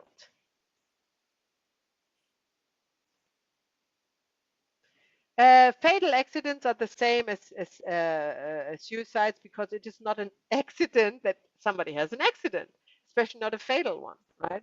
So there's the unconscious wish to die kind of in there. Suicide is obvious. And then the entanglements I talked about. So this I follow you is often, you can see, so not skipping generation. A younger sibling can follow an older sibling, right? An abortion is a death, don't forget that, right? So there's already the I follow you as the dynamic possible, yeah? That somebody, is not even ripe into a full baby to go into the I follow you dynamic as in form of an abortion or miscarriage. So that's all possible. So it's in everywhere where somebody dies, there can be, the death can be caused by an I follow you dynamic. So what are we doing? What are the healing words here? What are we doing? So acknowledging what is, that. I mean, if I wake you up in the middle of your night and I say, what is the start of a family constellation? You have to say, acknowledging what is. Yeah, I will do that. I will call you in the middle of the night. You start always with acknowledging what is. So we are acknowledging what is. What is it if somebody is following somebody else in the death? I'm going as well. That's acknowledging what is. Yeah. I want to die. Yeah. I want to die like you did. That's all acknowledging what it. There's nothing else. That's what it is. And this is moving mountains, as always. Just by acknowledging it, moving mountains. And then what means? What is that healing movement is? Once you have reached the original wound, of course, and it is healed, then you can release everybody who was following, right? One after the other. So that would be, I honor your destiny and leave it with you. It's yours, right? I live a little bit longer. If the bond is very strong and the love, it's hard to say, I leave it all with you and I go my way.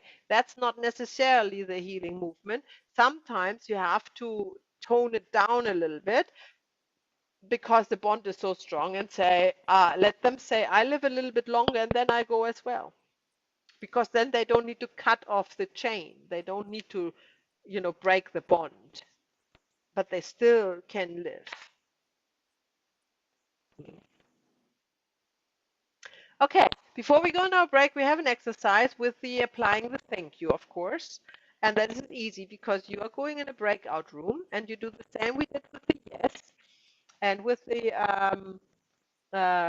the please yesterday. We are going in this 10 minutes where you alternate, so 5 minutes each. And then one is a client and representing themselves, and the other is representing a parent or a partner. Doesn't matter, whatever comes up, whatever you want, your choice, yeah. And then you do the exercise with connecting to the morphic field, to your partner who is representing somebody. Then you start to observe the dynamic. Take time. You have lots of time. Take your time and really feel who is the one who needs to say thank you, right? Who is the one? You will feel it as you did in the other exercise. Then you say thank you, whoever wants to say so. So you will talk to each other. So let's say Rosemary is a client and Jeanette is representing Rosemary's father, just as a matter of example. Then Rosemary would say, after connecting and really feeling into what you feel and what you see in the father, and what you say, I want to say thank you. And then you say it. And then you see if there's a sentence that is more like a sentence of resolution, not necessarily what for you say thank you, not like I want to thank you because you gave me once a car. So I want to thank you like either for giving me life or for being there for me or letting me go or whatever is really in your heart that the soul wants to say thank you for. And it will come up. Nothing you need to think about. It will come up in this moment. Yeah. And then when there's this relief that takes place, even if it's very subtle, then you can swap. And I'm here, so you can come back when you don't need the 10 minutes, but I will send you a message after 5 minutes to swap, just in case you forget it and it takes longer. Yeah. Rosemary, what is it? So in a way, if, for example, I choose Janet being my husband, for example, yeah, it could be both of us who could say thank you. Or yes. Could be both, or it could be only Janet, or it could be only you.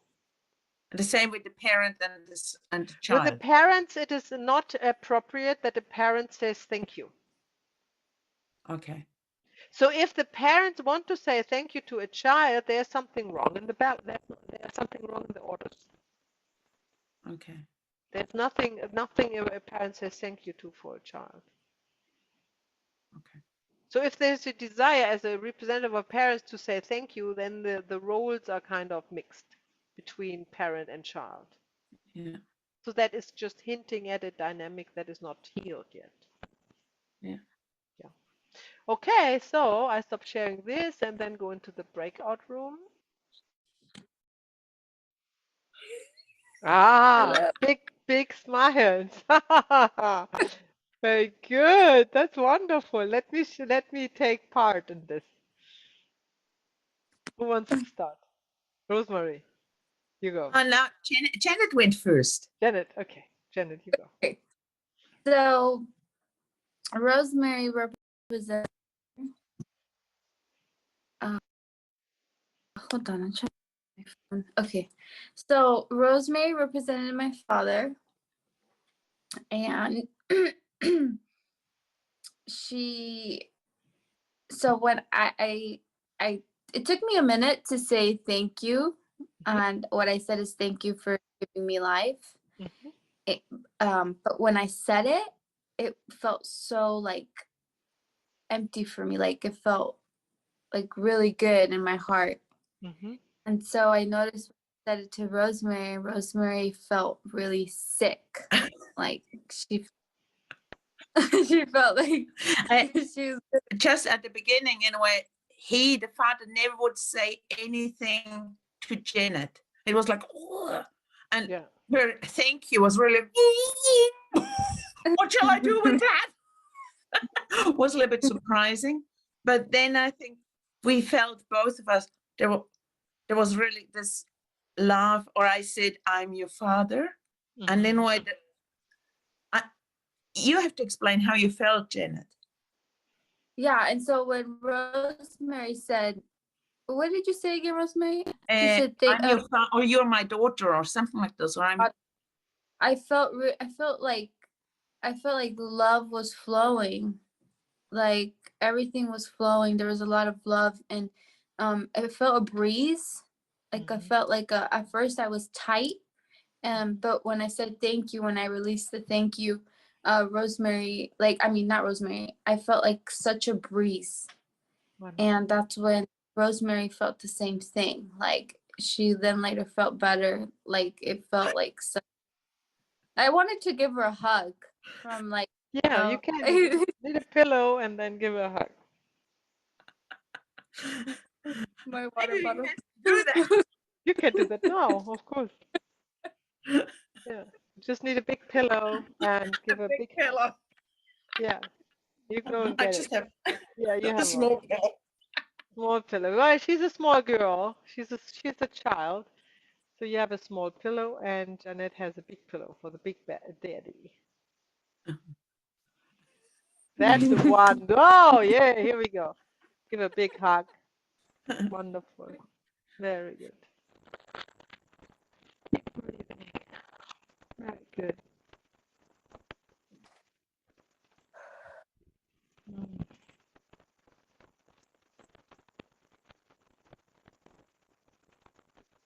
very good.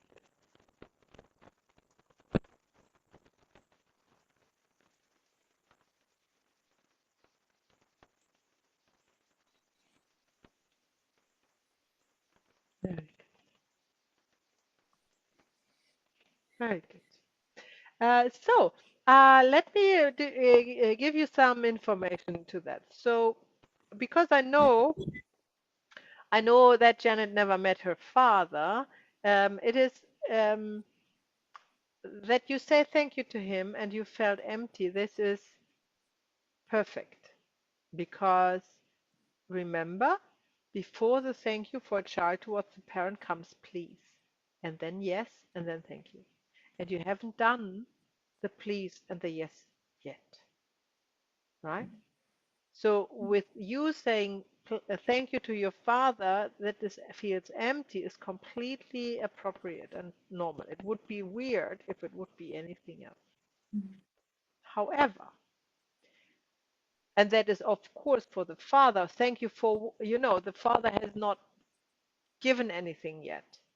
So he thinks because he never met you and was not part of your life. So that was the initial movement, yeah? The initial movement. But then things soften when Rosemary, as a father, acknowledged that you're the daughter. So obviously given life to you. So obviously the thank you was appropriate for receiving life.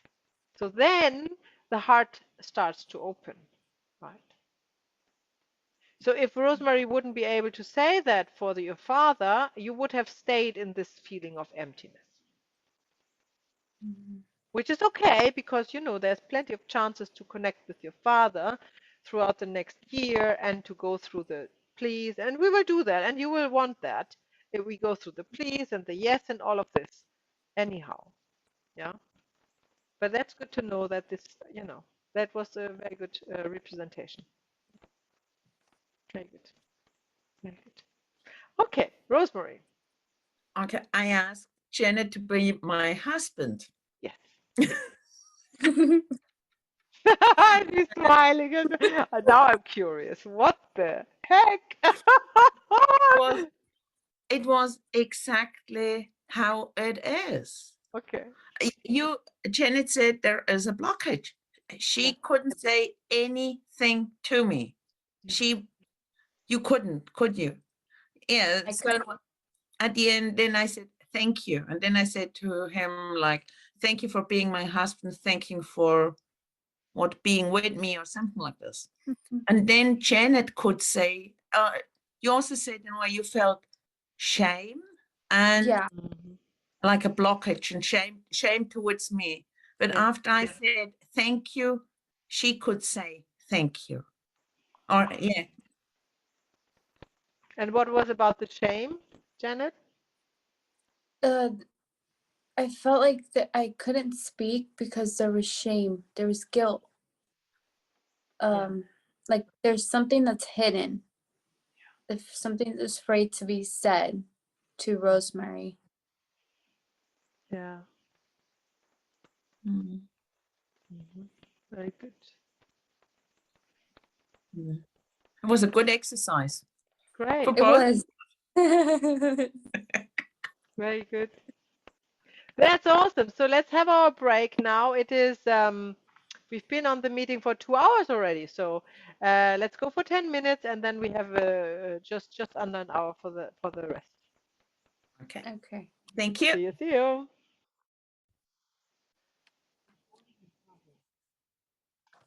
Next topic we are looking at trauma.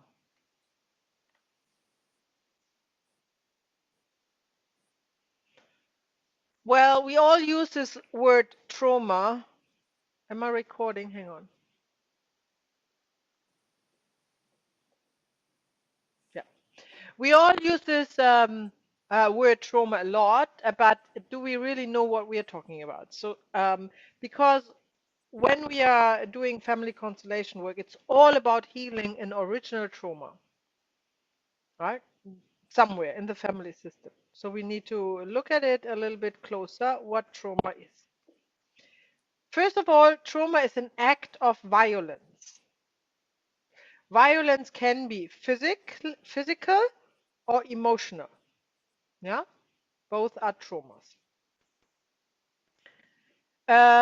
It can be in experience in one's own life, like you and me. We have experienced a trauma, a physical or an act of violence towards our body or towards our emotions, emotional body. Or it can come from an entangled person through one of the three dynamics we learned in the family constellation. So we haven't experienced this trauma. Somebody else in our family system has experienced the same trauma. Either an act of violence towards their body or their emotions, right? Or mind, if you will, like mental abuse. Trauma is always the fear of dying. Now remember that. Anything that is lesser than the fear of dying will not come up in a family constellation. It is everything that is not life-threatening is at best unpleasant, or at worst unpleasant. No? Even if somebody chops somebody's hand off, well, that's a physical trauma, of course, but it has not the fear of dying. Well, it could bleed to death. So let's take the little finger. If somebody chops off the little finger of somebody else, yeah, which doesn't cause bleeding to death. It is, very unpleasant. It is painful, of course, yeah, but it's not a trauma that the family soul will remember. Because you cannot die from it, not untimely. So this is what we are looking at. We're looking also for the emotion of fear of dying when we are looking for the original wound. Yeah, that's a good hint because sometimes you don't know exactly where to look and you get sidetracked with all sorts of stories. Maybe the representatives are telling you stories and about emotions and things, and you get confused because there's so much going on. Look for the fear of dying. Who is afraid to die here? That's what we need to know. No? And most likely is already dead. but still in this shock, still afraid, right? For example, in the constellation workshop I did in Christchurch for a few days ago, there was one constellation, I don't know whether I mentioned that before, where this was really, really horrible, if you will, where all the female participants, 8 of them, were in fear for this person which was represented there. All of them. Wow, horrible fear, but really extreme. They were all so connected. They were so afraid, and they were all dead, of course, right? They were dead, lying on the floor, but still afraid. And we talk about just in a few steps further down, in a few slides further down, that representatives who are representing somebody dead do not necessarily look dead. They might lie on the floor, or they might even walk around, or they might sit or kneel or whatnot. Yeah. The only person you know is dead and is not in fear of dying is somebody lying on the floor with eyes closed. Everybody else is still in fear of dying. And in this constellation, you could see 8 female representatives, all in fear of dying from several generations, maybe. We didn't even go there because we didn't know. Could be all from one generation. Right. So it's a fear of dying, either de facto or perceived. Because psychology trauma is you think you're going to die. This is why this torture method, I don't know whether you heard of waterboarding. This is a torture method where you put the one who is tortured through this trauma of fear of dying because they think they're going to die, although they would never die in waterboarding. But they think because the body reacts as if they are drowning. And it's the same trauma. For the body, for the soul, it's the same experience, right? So it leaves a deep wound in the soul, in the family soul, not in the soul of the person, and therefore in the family soul. Because when they die and the soul passes on, the soul leaves the information in the morphogenetic field of this trauma. And the morphogenetic field, the morphogenetic field is feeding this information to the family system back and saying, hold on, I can't, this soul or this family member cannot, move on and do what's supposed to be done, and I hold on to this family member because this is not healed, this is not done. The trauma is still there, and only the family can solve it. So then a descendant comes to solve it, and that's sent by the sent by the family system. Now we talk about epigenetic inheritance. This trauma, which is, let's say, an original trauma, because I'm from Germany, I like to think about the 2 world wars. The first one was 1914 to 1918, which is over 100 years ago. And then let's say if one generation is 25 years, it is in the 5th generation. Yeah. And then the Second World War was from 1939 to 1945. So that is then, it's actually only one generation after the First World War. So this is a good example for a trauma being passed on through epigenetic inheritance. Let's say a soldier in the First World War has been stabbed to death on the battlefield, because they were physically clashing in the First World War. And this is traumatic, obviously, this death. Now, he left a son behind in Germany, for example, who grows up without a father then. And he No, sorry, the son was not born yet. So let's say the mother was pregnant, father went to war, got stabbed, and then the mother is giving birth to the son. Yeah? Now, the son has this trauma is passed on through him, not through genes, but through epigenetic inheritance. Yeah? Meaning that his epigenetics are altered through the trauma of his father. And then this is causing in the son, let's say, the fear of falling, whatever Latin word that is, vertigo or something like that. Yeah. Which is, it's a problem. He can't be a roofer. He can't. Yeah, there's lots of things he can't do with this fear of falling. And he himself also has a family, and he goes to the Second World War and leaves his wife behind, who is also pregnant. So now he dies in the Second World War in Siberia. He freezes to death, right? As many, many men did. And his wife gives birth to his son, which is now the grandson, of the one from the First World War. And he is inheriting the epigenetic damage from his father, which has been played out as a fear of falling, vertigo, and the epigenetic from his father, which causes in him an allergy, let's say, to cats. Yeah.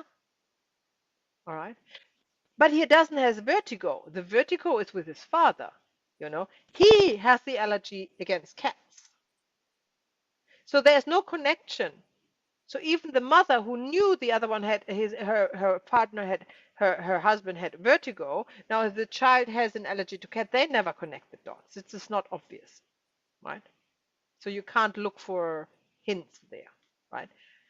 And this son, the third generation, now has himself a son. He maybe has a traumatic experience with a gang. He might, been robbed in some dark, and he thought he's gonna die, beaten and robbed or something. So this is his trauma. He would pass that on to his son. So now he doesn't have vertigo. The son, which is then the great grandson of the original one, he doesn't have vertigo. He doesn't have a cat allergy, but he would have probably dermatitis. Yeah. So it could be anything. Anything. There's absolutely no rule. This is why this in epigenetic inheritance is not obvious. You can't really see it. But we now have actually science, which is quite funny. In the 10 years ago or so, there has been actually an article, a peer-reviewed scientific article published, which says epigenetic damage is inheritable through the generations. Something you knew in family constellation for 50 years almost, right? And now the science is catching up with this. So this is why going back to the original wound in this case would mean going back to the great-grandfather in the First World War, finding the one who killed him, the perpetrator,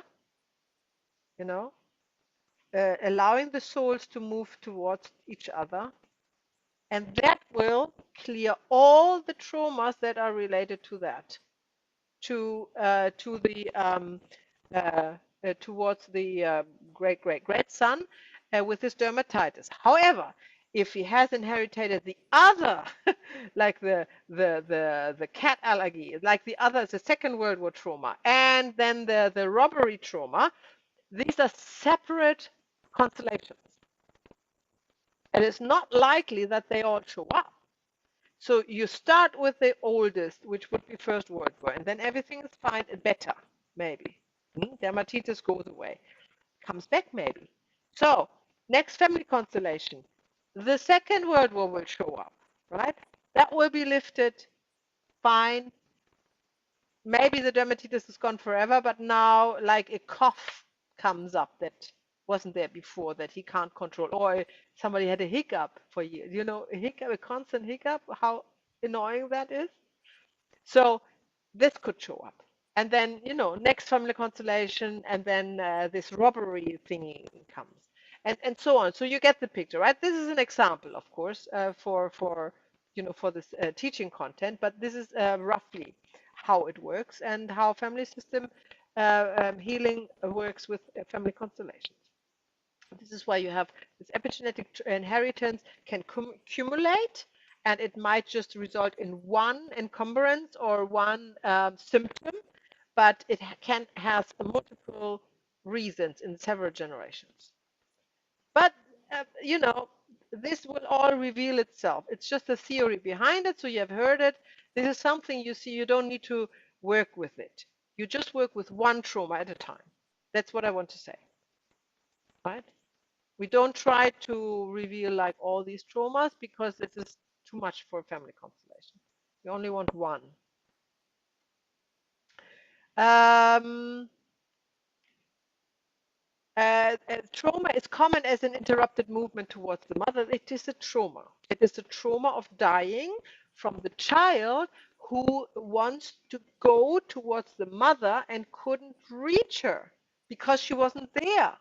And it was nobody's fault, right? So the child would not die because somebody else would look after it, but for the child it is perceived dying. Because for the small child, it's only the mother who provides nourishment, you know.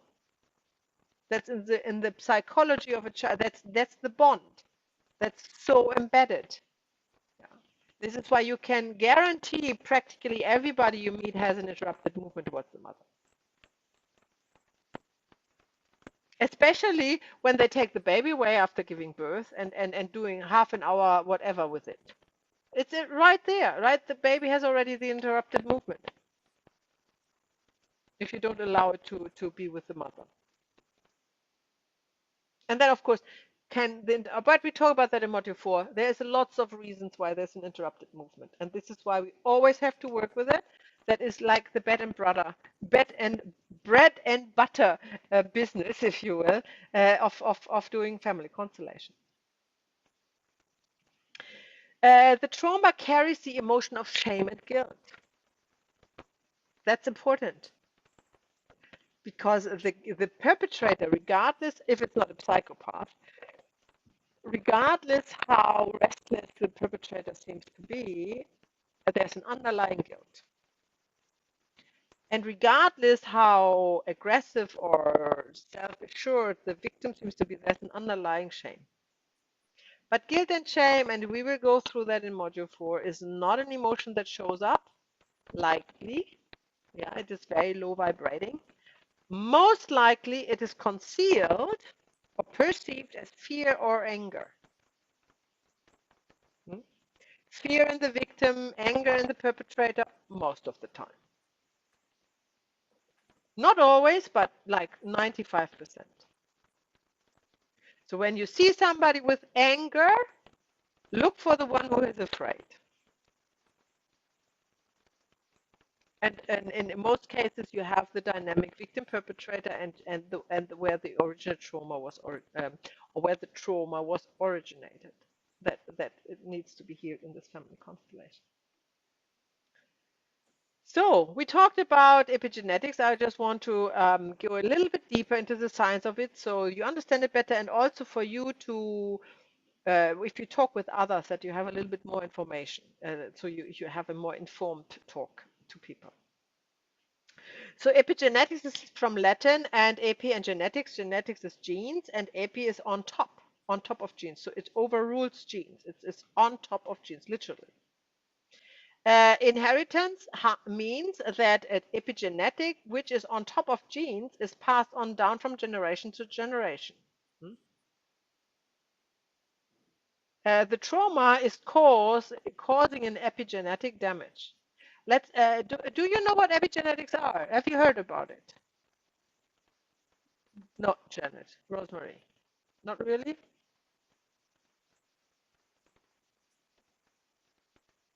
So otherwise, I can go a little bit in detail. Yeah. So just think about it. I like this example. So just think about it. Every gene. So you have all these genes in your body, and the genes is telling you what to do. Yeah.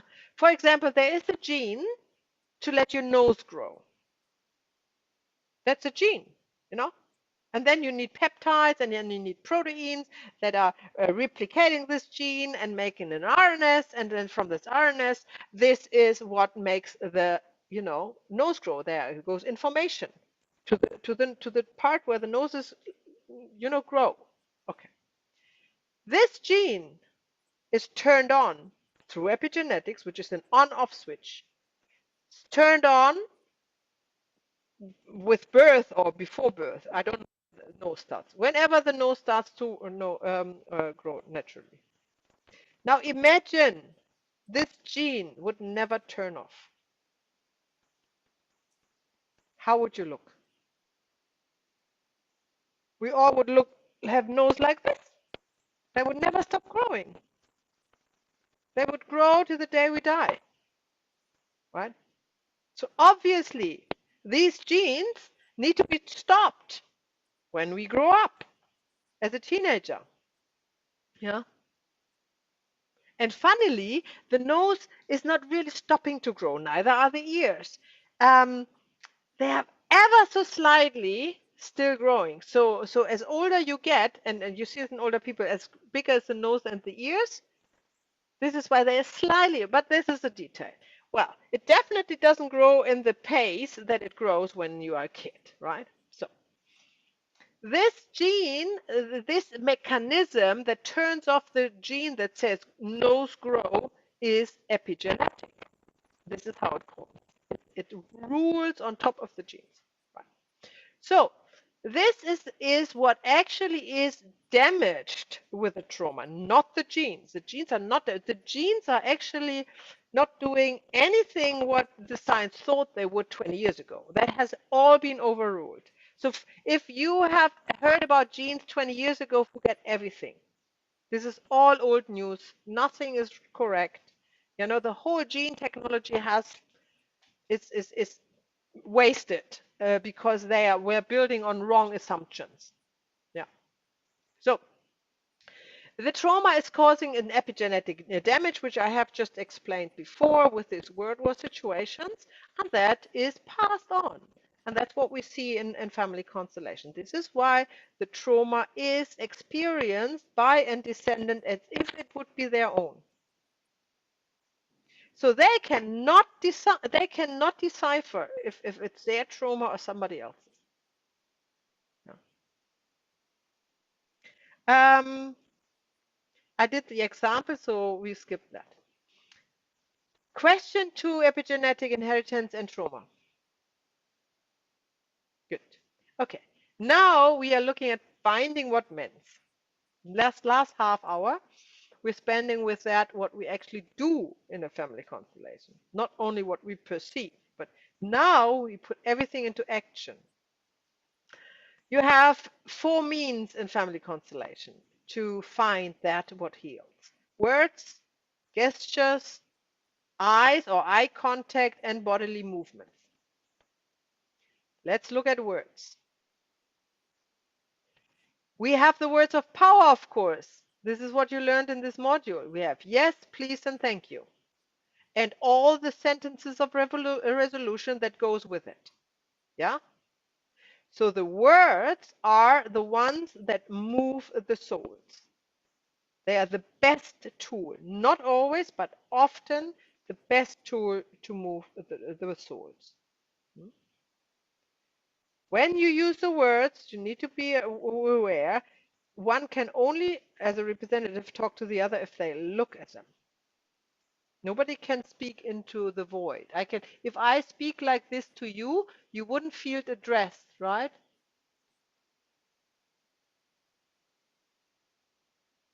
So that is a very common mistake I see when people are facilitating family constellation. They let representatives say words, they are not even looking at the ones they are talking to. This cannot work, right? There is no the relationship. This is not received, right? So you have words to strengthen and to weaken. Now, in family constellation, we normally want to use the words to strengthen. Yeah. and very, very, very, very small portionate, how can I say, as an exemption, you would probably sometimes want a word to weaken some very strong perpetrator energy or something like that. But normally you want to strengthen. So words of strength are always now, go, stay, look at, or only. These are positive words because we also call that the little sister of please, for example, in the second part, in the first part. This is either making clear, yeah, now I see you. So you can see I see you. That is not as strong as now I see you. Can you feel the difference?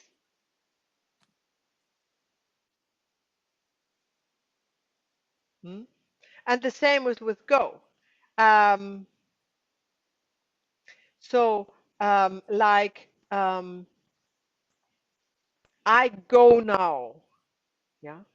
That is like, oh, I go, or I go now, or now I go. That is strong because it's a decision made. No question asked. This is it. I have said thank you, now I go. Right? Or I have said stay, or I have said please, now I say please stay. Huh? It makes a please stronger to say please stay, like a child to the mother or the father. Yeah? Look at me is strong. Look at me. Yeah? So that's a really strong word. It makes, okay. So if you have this situation that somebody needs to reveal a word to somebody else, but they are not looking at each other, you cannot let this one who is looking away say, look at me, because he has nobody to say that to. So you need a third person who's actually looking. And the third person would say, look at him. Yeah. So then you have the, right. So you need the three. So this is your entanglement. If you have only two people and they are not relating to each other, you cannot do anything. You cannot make them. You know, you have to acknowledge what is. You have two people who are not looking at each other. If they don't move by themselves, they cannot say anything to each other. So then you need a third. And hope that the third person is relating to one. So what I normally do is if I have these two, they are not relating to each other and they're not moving, they will look somewhere. I will use this, I will take a third person and stand it in the view of one of them. So they have to look at each other. And then they can say, and then the third person can say, please look at her. And then they can, maybe, this is the right word to say, and then they move around and look at them, at her. And then they can say, please look at me, right? So always be very precise in this work. You can only use a word towards somebody who's actually, or from somebody. They don't need to be looked back at, but somebody needs to talk. Like if I talk to you, Rosemary, and you look like this, I can still talk to you. I might feel like I'm talking to the wall, but I can talk because I'm talking to you. I'm looking at you. No? But I cannot talk to you like this. Whom am I talking to? Right? And it is really I mean it is reveals itself. It's logical once you see it. Like it is not theoretical. It's really obvious. Yeah. I just want you to be clear about that you are avoiding these mistakes, which I really often see with others. I would dare to say they didn't have such a good training. That were not aware of that. You know, they just want to have this word said because they want they want the please out and you know, and then they, you know, they apply it in a situation where it has no meaning. Then we have the words to weaken: but, no, not now, maybe, sometimes, or later. These are negative words in the family constellation because they are weaken the energy. But is always weakened. So, but is a no. It's just disguised. So if somebody agrees with you, like you say, well, it's this nice day today, isn't it? And somebody said, yeah, the sun is shining, but it will rain in an hour. How is that his agreement? Is this still there? Or is it weakened? You know, this agreement is weakened. If you want, and that is on a not a family constellation, that is on a daily basis in your communication skills. If you want to avoid to weaken the energy in a conversation, you would replace a but with an and. So you would say, so somebody said, it's a nice day today. You would agree, say, yes, it's a nice day, and the weather forecast says in an hour it's going to rain. So you're adding an information instead of making this information less. Yeah. For example, somebody cooks a meal and somebody else just makes a remark and says, "Wow, this is a really yummy meal. I really like this Sunday roast or whatnot." And then the other one, who's a vegan, would say, "Yeah, that looks quite nice, but it is from an animal." You know. So where is this? This is not an agreement with, he seems to agree. Yeah, he says, yes, it looks, but it's not an agreement. He says, but it's from an animal. I'm not agreeing with eating that, right? So the but is a disguised no. And you can use it in your day-to-day communication if you want to say no, but more polite. And lots of people who cannot stand that somebody else is taking over the conversation, they use buts all the time because they bring the other down with buts. Yeah. So people who want to bring others down to appear more important, they use buts.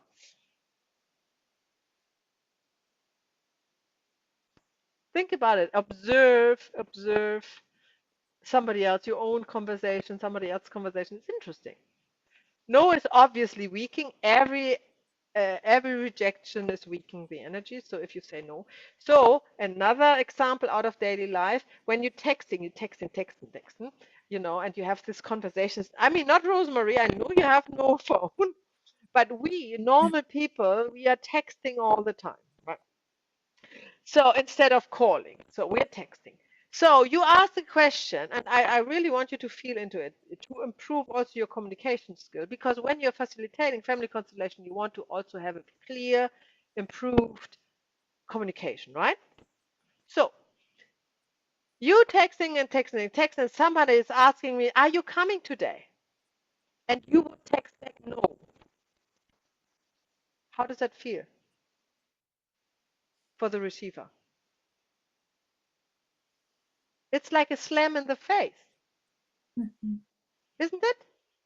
When I receive a text, I just ask a normal question. I don't know. I text somebody that I know I'm going to visit, and I said, shall I bring bread? And they say no.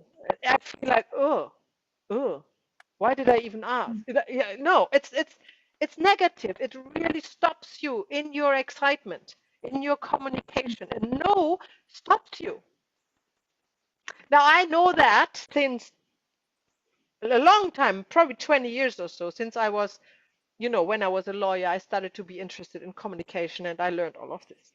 So how do we replace the no? So we know we replace the but with and the no we don't replace, we are just rephrasing our answer. So let's go to the bread. Somebody texts you, shall I bring bread? And you say, I already have bread. Can you feel the difference? Can you feel that? How different it feels? Thank you. I already have bread. right? Really different energy. So you really don't want to use the word no ever, especially not at the beginning of a sentence, because you open your phone, you say no. It like throws you off. And people are using this mindlessly, but it creates a negative energy in the communication.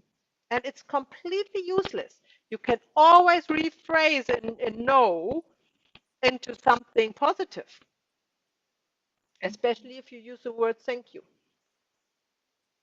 Right? Not now is just similar to no, it's just, time bound. Hmm? So instead of not now, you can say at another time. Right? Has another energy.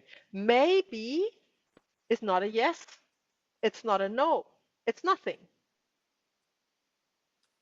Why would you, what does, a maybe doesn't say anything. So you can just don't use it because it is a weak word. Sometimes is a weak word because it says nothing. It's like maybe, sometimes, maybe, maybe not, maybe, maybe yes, maybe no, maybe not. So, it's not an answer. And later can also be weaken, right? It takes something away. So avoid that. Other than one sentence, we have learned I stay a little bit longer and then I follow as well. Although we don't use the later in there, so it's not in there. We could say and later I come, but that is, we don't even use it. So later is also a weak word. However, we want to use a weak word in a very rare occasions when there is a very strong perpetrator energy that needs to soften. And as a facilitator, you have sometimes to say no. But that has to do with group dynamics, right? So we come to that when we talk about group dynamics. I think that's module 5. I'm not quite sure. So you can use verse reverse, and this is reversed, and this is very strong, very good method. When you look at a representative who appears to be angry, yeah, you suggest acknowledging what is to say, I am angry, or somebody else should say to him, you are angry. Because that's just what is observed, yeah? But then, if somebody else is saying you are angry, then it is acknowledged, and then you have to ask them if that feels right, or suggest, how is it if you now say, you make me feel angry? Because this is often the case, somebody's mirroring. And then, then they feel, yeah, that feels right, you make me feel angry. Then you would suggest, now try, I am angry. And then they would say, I am angry, and say, and then big smile. Because it's right, they are angry, they didn't know it, but they feel anger. Now you are actually at the core of the family constellation, because it is a detour to look at the one who they think is angry, right? So by reversing the words, you are finding, you are going deeper, and you find, you're looking behind the facade of something, of some emotion. Then we have talked about the little sister of works. That's a little bit weaker, but it's not weaken. It's just delaying. Yeah. If somebody's not ready to go the full way, the whole step, you can suggest to just delay it time-wise. That would be, even though I want to follow, I stay a little bit longer. Yeah. To get out of the I follow you dynamic, or if in an interrupted movement the child cannot say please, it can say I am not there yet. It is still a good finish of a constellation to acknowledge that, because it's the first step. Yeah, instead of just breaking it up because you cannot say please. Or Let me just stay here a little bit longer and then I come. All words that move the souls just with a little bit less strength. Or just the first step and the next step is then happening after the family constellation or in another family constellation. Can't versus won't. Oh, I have to speed up a little bit. So can't versus won't. When somebody said, I can't say that, you suggest to the representative, say please, to the mother. And they say, I can't say that. I can't. You hear that all the time. I can't say that. Then you say, I won't say that. I will not say that. And then say, I will not say. And then, oh, they feel empowered because this is true. I will not. I have it in my hand. I will not say it. That's very healing. Screaming, coughing, vomiting, and laughing. These are all substitutes for words. So something isn't said, something needs to be said. A word needs to be found that will replace this. No? So it's not an accident. If somebody is representing an organization and start to cough and say, oh, excuse me, I have to cough, then you know it's not him. That is a field.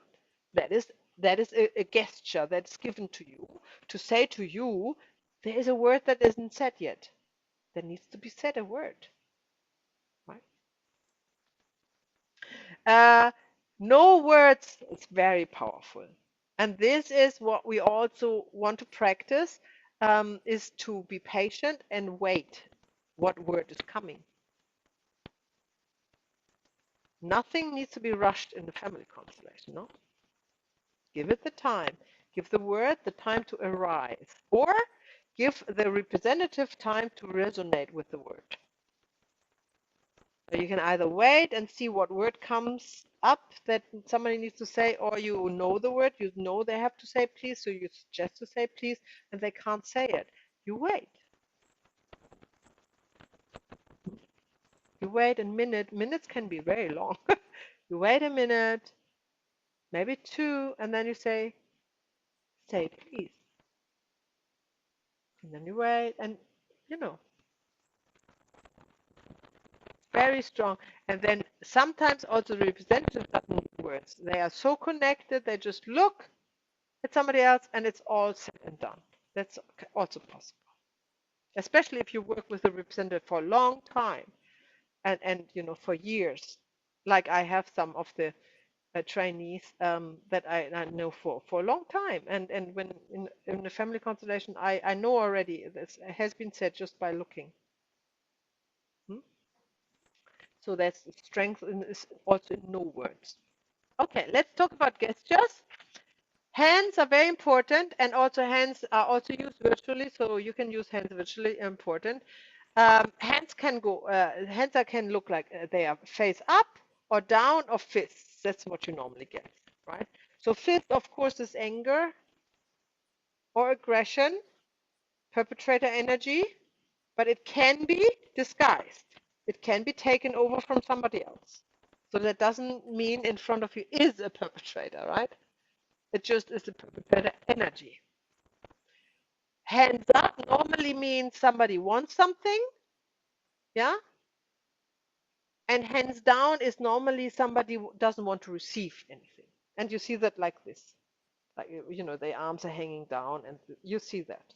Hands in the pocket, no, is not allowed in a family constellation.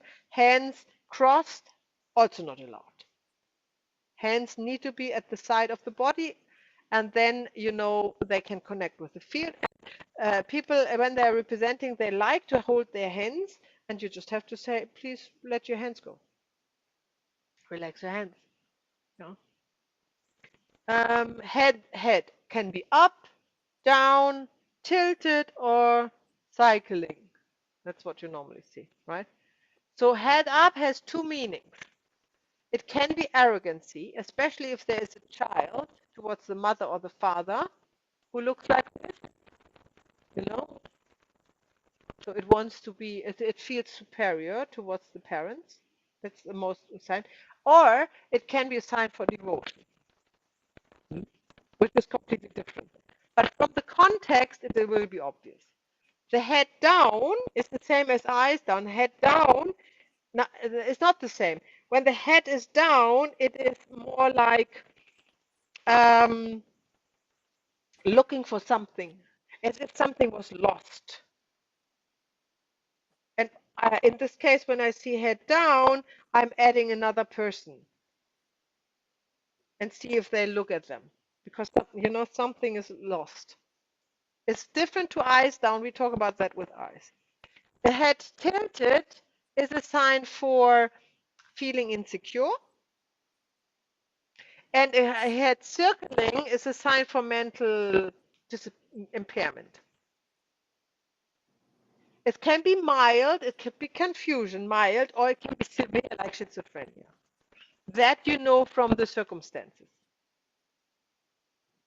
in which they appear.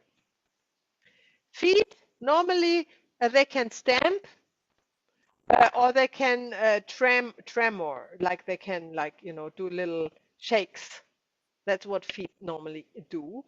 Stamping is aggression normally, and this trembling is excess of energy. So you will see in the context where this leads you. Could be anything. Face, it can normally smile or frown or sweat even. Yeah, you have that. Don't be fooled by a smiling face. A smiling face does not mean happiness, especially not at the beginning of the constellation. Other than somebody's representing the mother or the father, or an ancestor looking, with love. Looking with love is not smiling. Smiling is normally disguise. Yeah, it's like a mask. Somebody is. So somebody is hidden. So you have to go through the smile. Don't be fooled by the smile or by laughter in a constellation. It is not funny. It is very serious. And everybody else thinks it's funny. The whole group is starting to laugh and they think they have a good time all of a sudden. And you are the only one who knows it's really serious. Now, something really serious is happening because somebody in the constellation who is representing somebody tries to take the attention away from what is really a deep wound. Hmm. So everybody can laugh, but you will not laugh with them. Because that would mean that you are not connected with the morphic field.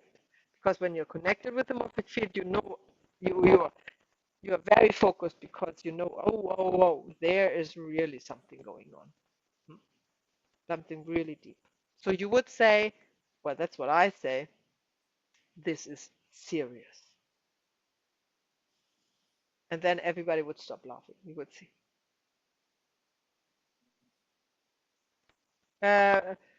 Sweating, yeah, sweating in the face,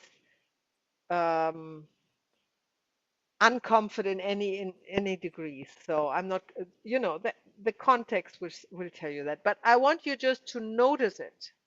All these gestures that can happen, they all have a meaning. No? Small gestures, when you see a small gesture, like somebody is like doing this, very small, then you would ask him to do it stronger, so you know what it means. So they probably would then do this or something like this, and then you all of a sudden get a picture. Oh, somebody is losing their nose, or I mean that's a silly example, but it could be something else, right? So ask the representative, what are you doing there? And they say, I don't know, I'm scratching behind my ear. And then I say, okay, do with more. What is it? Amplify it. What is it? And then they would start to scratch, and then all of a sudden they would do this, and then you know what it means. Yeah. So these gestures can be subtle in the representative, and you can make them more clear by asking them to amplify it.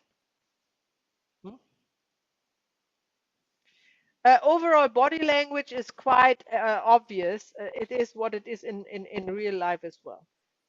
So if somebody like crunches and goes down, then obviously there's weak energy and maybe so very, very weak and maybe becomes somebody who's dead or something like that. Life energy is leaving, or somebody feels really strong and stands there like a rock. So this is no, this is normal, what you would see in real life as well.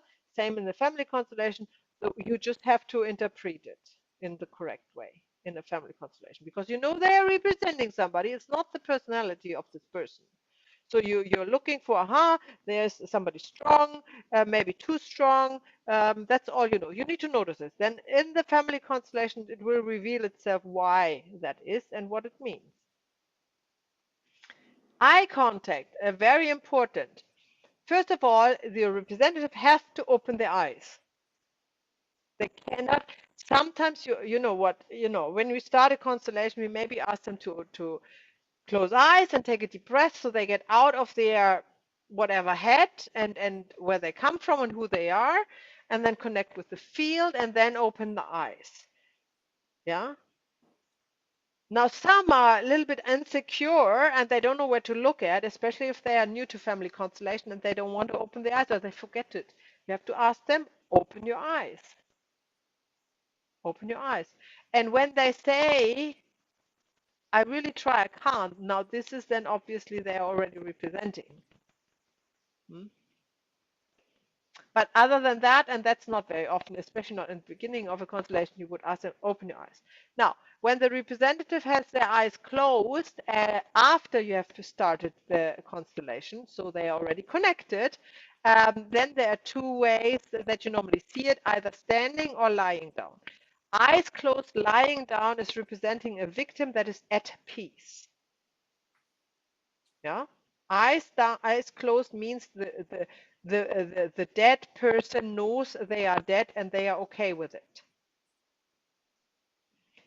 If they have the eyes closed when they are standing, that is can be that they are dead and they don't know it, or it can be that they can't look at something that is because they feel this either guilt or shame emotion.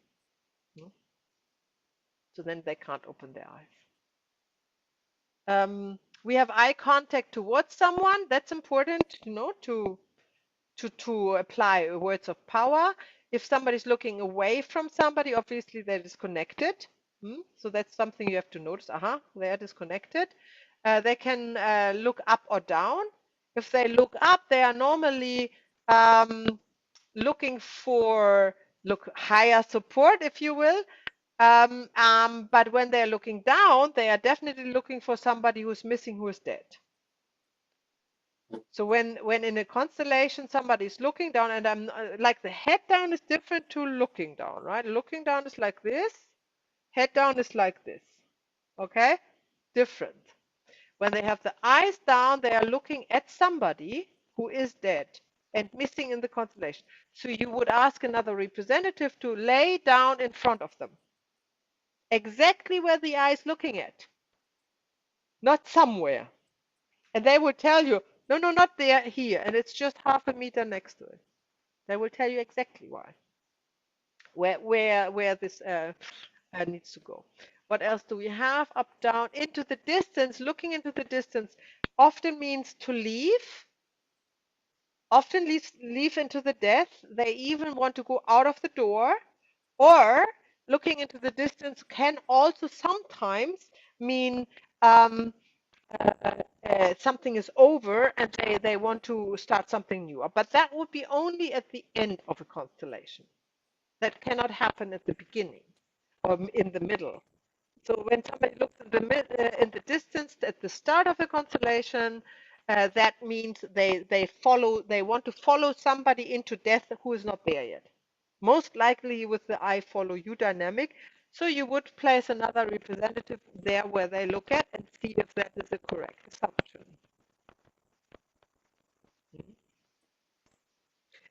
Cannot open eyes. We talked about that. You have to ask, they have to, and if they cannot, you ask them to lay down because you assume they are dead. and then most likely they will say, "Oh, that feels much better." So that's then when they lay down. This is exactly like this.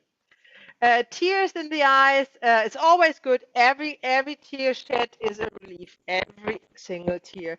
So always support that. Always support somebody relieving emotions through crying, through tears, and wait till you know this comes to a halt. So don't interrupt it too quickly. Movements towards a person is to connect, obviously, which is what we want. In general, we want movement towards person. Away from a person can either be backwards, like going away, that is fear, obviously, or it can be away from it, turning around and leaving, that is finishing something, like being finished with the relationship, yeah, or wanting to be finished with the relationship. Out of the door means normally dying. And some just let them go out of the door. That's fine if they want to. Um, some some representatives go back to the seat and sit down. So what are we doing there? I would then let's just sit down because that's just what they want to do. That's fine. They're probably not needed anymore, or they are still representing sitting down. So that would be from the context that would reveal itself. Yeah. What else do we have? We have moving in circles is so it's somebody circling the whole group, mainly fast. This is definitely a sign for a psychosis. Very difficult to deal with in family constellation. If you're lucky, you can get this person to settle down. Yeah. If you can't really get them to settle down, you have to break up the constellation because it's really it's not going anywhere in this. Anyway, further. Um, Sitting down is not on the chair. Sitting down in a constellation, if somebody wants to sit down, they want to become smaller. Because there's a hierarchy, like in the orders of love, who comes first, and they want to, they are connecting with the person they are representing, and this person is feeling to establish the order as coming later. Most often a child, and often a aborted child wants to sit down on the floor, like when the other siblings are there and the mother and the father and so on. Then sitting down is most often a sign that this is an aborted child. Lying down most often the sign that it is a miscarriage. Not always. I don't want you to assume things because you will find it out in the constellation, but that's a good starting point. To know where to look at and ask the right questions. Lying down is for dead people. They want to lie down normally. Kneeling, if somebody wants to kneel or you want somebody to kneel, is always to make themselves smaller. Especially if they're arrogant and they feel themselves to be bigger, less towards the parents most likely. Then kneeling is great. Be aware, if you're in a room with a wooden floor or concrete floor, they cannot kneel there. It's so hard. So you need to provide some blankets or bolster or something they can kneel on. No, if it's not a carpet. That's really, otherwise it's really hard. Fast movements are not connected to the field. Every fast movement is coming from the ego mind. So when you have this guy running around in circles showing a psychosis in the family system, I guarantee you that the actual person who's running around has also a mental problem. That is very, very likely. And this is why it's hard to deal with it. Because you can't get them, you cannot really control them. Right? They want to do what they want to do. That's it. No movement is always very frightening for the beginner facilitator if nothing moves, because you don't know what to do with this. but there are a couple of reasons why there's no movement. Most likely it is a family secret that is showing up if there's no movement. And I'm pretty sure we talk about that further on, probably next module. Okay, we have no time for the exercise, but that's not important. We leave it here. But what I want to do with you is we want to go to the next slide to round up module 2. So, Rosemary, please unmute. And then let's go, if you're still awake and capable, let's go quickly through a couple of questions. So, I would like you to tell me what was the topic of module 2? You go, Rosemary. All these short words like please, thank you, yes. Why? I think it's Janet's turn. Okay, Janet, what was the topic of module 2?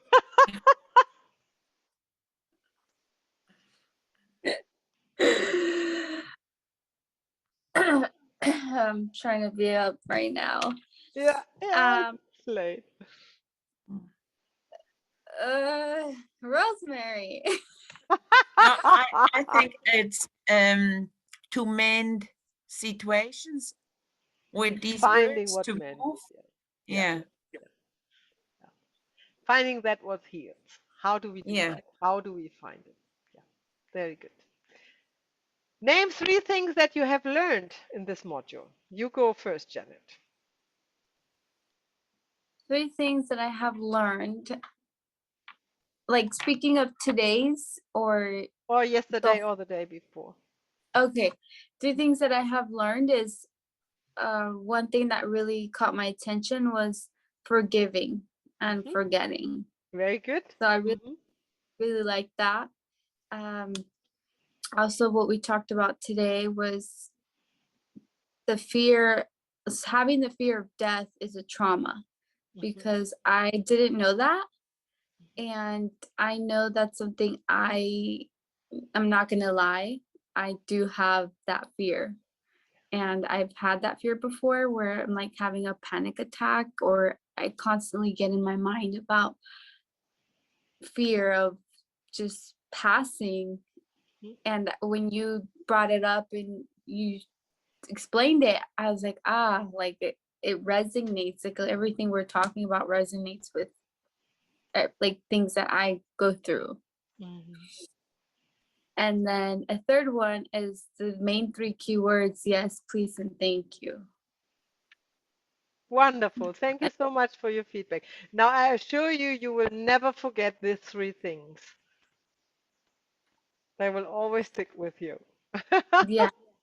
And also add like the important keywords of removing the weaknesses, like the weakness words like but and cannot and not, like, saying no, because that's something I use continuously, but or like I'm also reading a lot of books. Like, I don't know, I got recommended a book that is called Tongue Fu, and it talks about how to change the way we speak, of saying or and but, like replacing those words for a better word.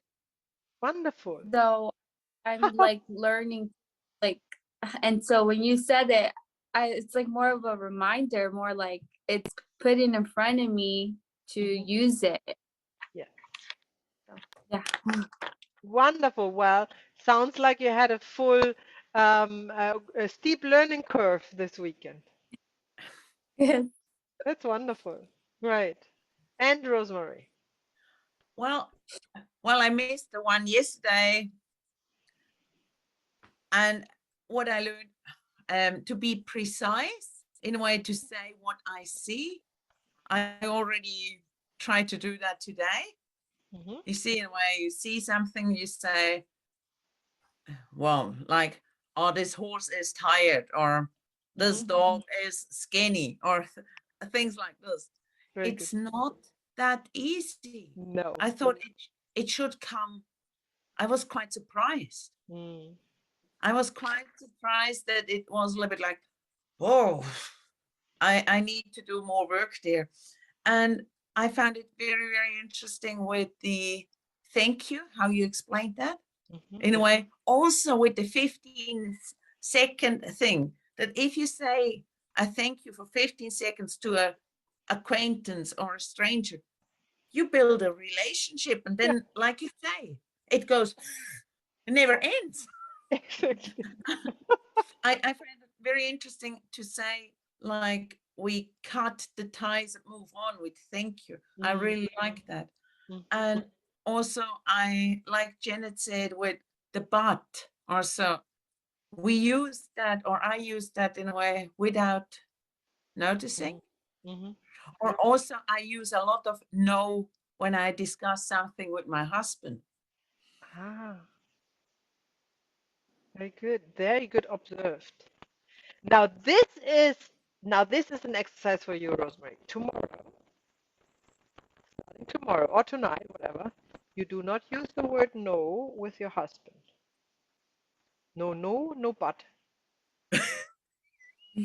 Okay? Just one day and see how he probably changes. Or if something changes in you or in him or in both. Yeah. Very good. And maybe once you gave us the homework with always say yes all Yes. day, what Yes. happened? Did you talk through that last night? Did we Or did we talk about that, Jan? We can talk about that now if you want to. Did you Yeah, do I don't that? think We didn't? no. Okay. So Mm-mm. let's talk about that. So, Rosemary, what happened to you? I noticed in a way I don't have a lot of, I felt like when I say yes, I'm in the flow. I don't reject, or I don't, Mhm. it just flows. But also I felt like, or for example, with my husband, if I just say yes, I felt like, okay, it's not worthwhile to pick up a fight for nothing. It's little. I just say yes, whatever. Mhm. But I also noticed when I said yes, and I completely don't want to say yes, I felt like, oh, I felt terrible. Yeah. When was that? I I can't remember the situation, but I was feeling like, oh, I say yes, but maybe I Yes. have to pay more attention to that. Yes, because that's the observation where you cannot say yes, there's something in you which is blocking you.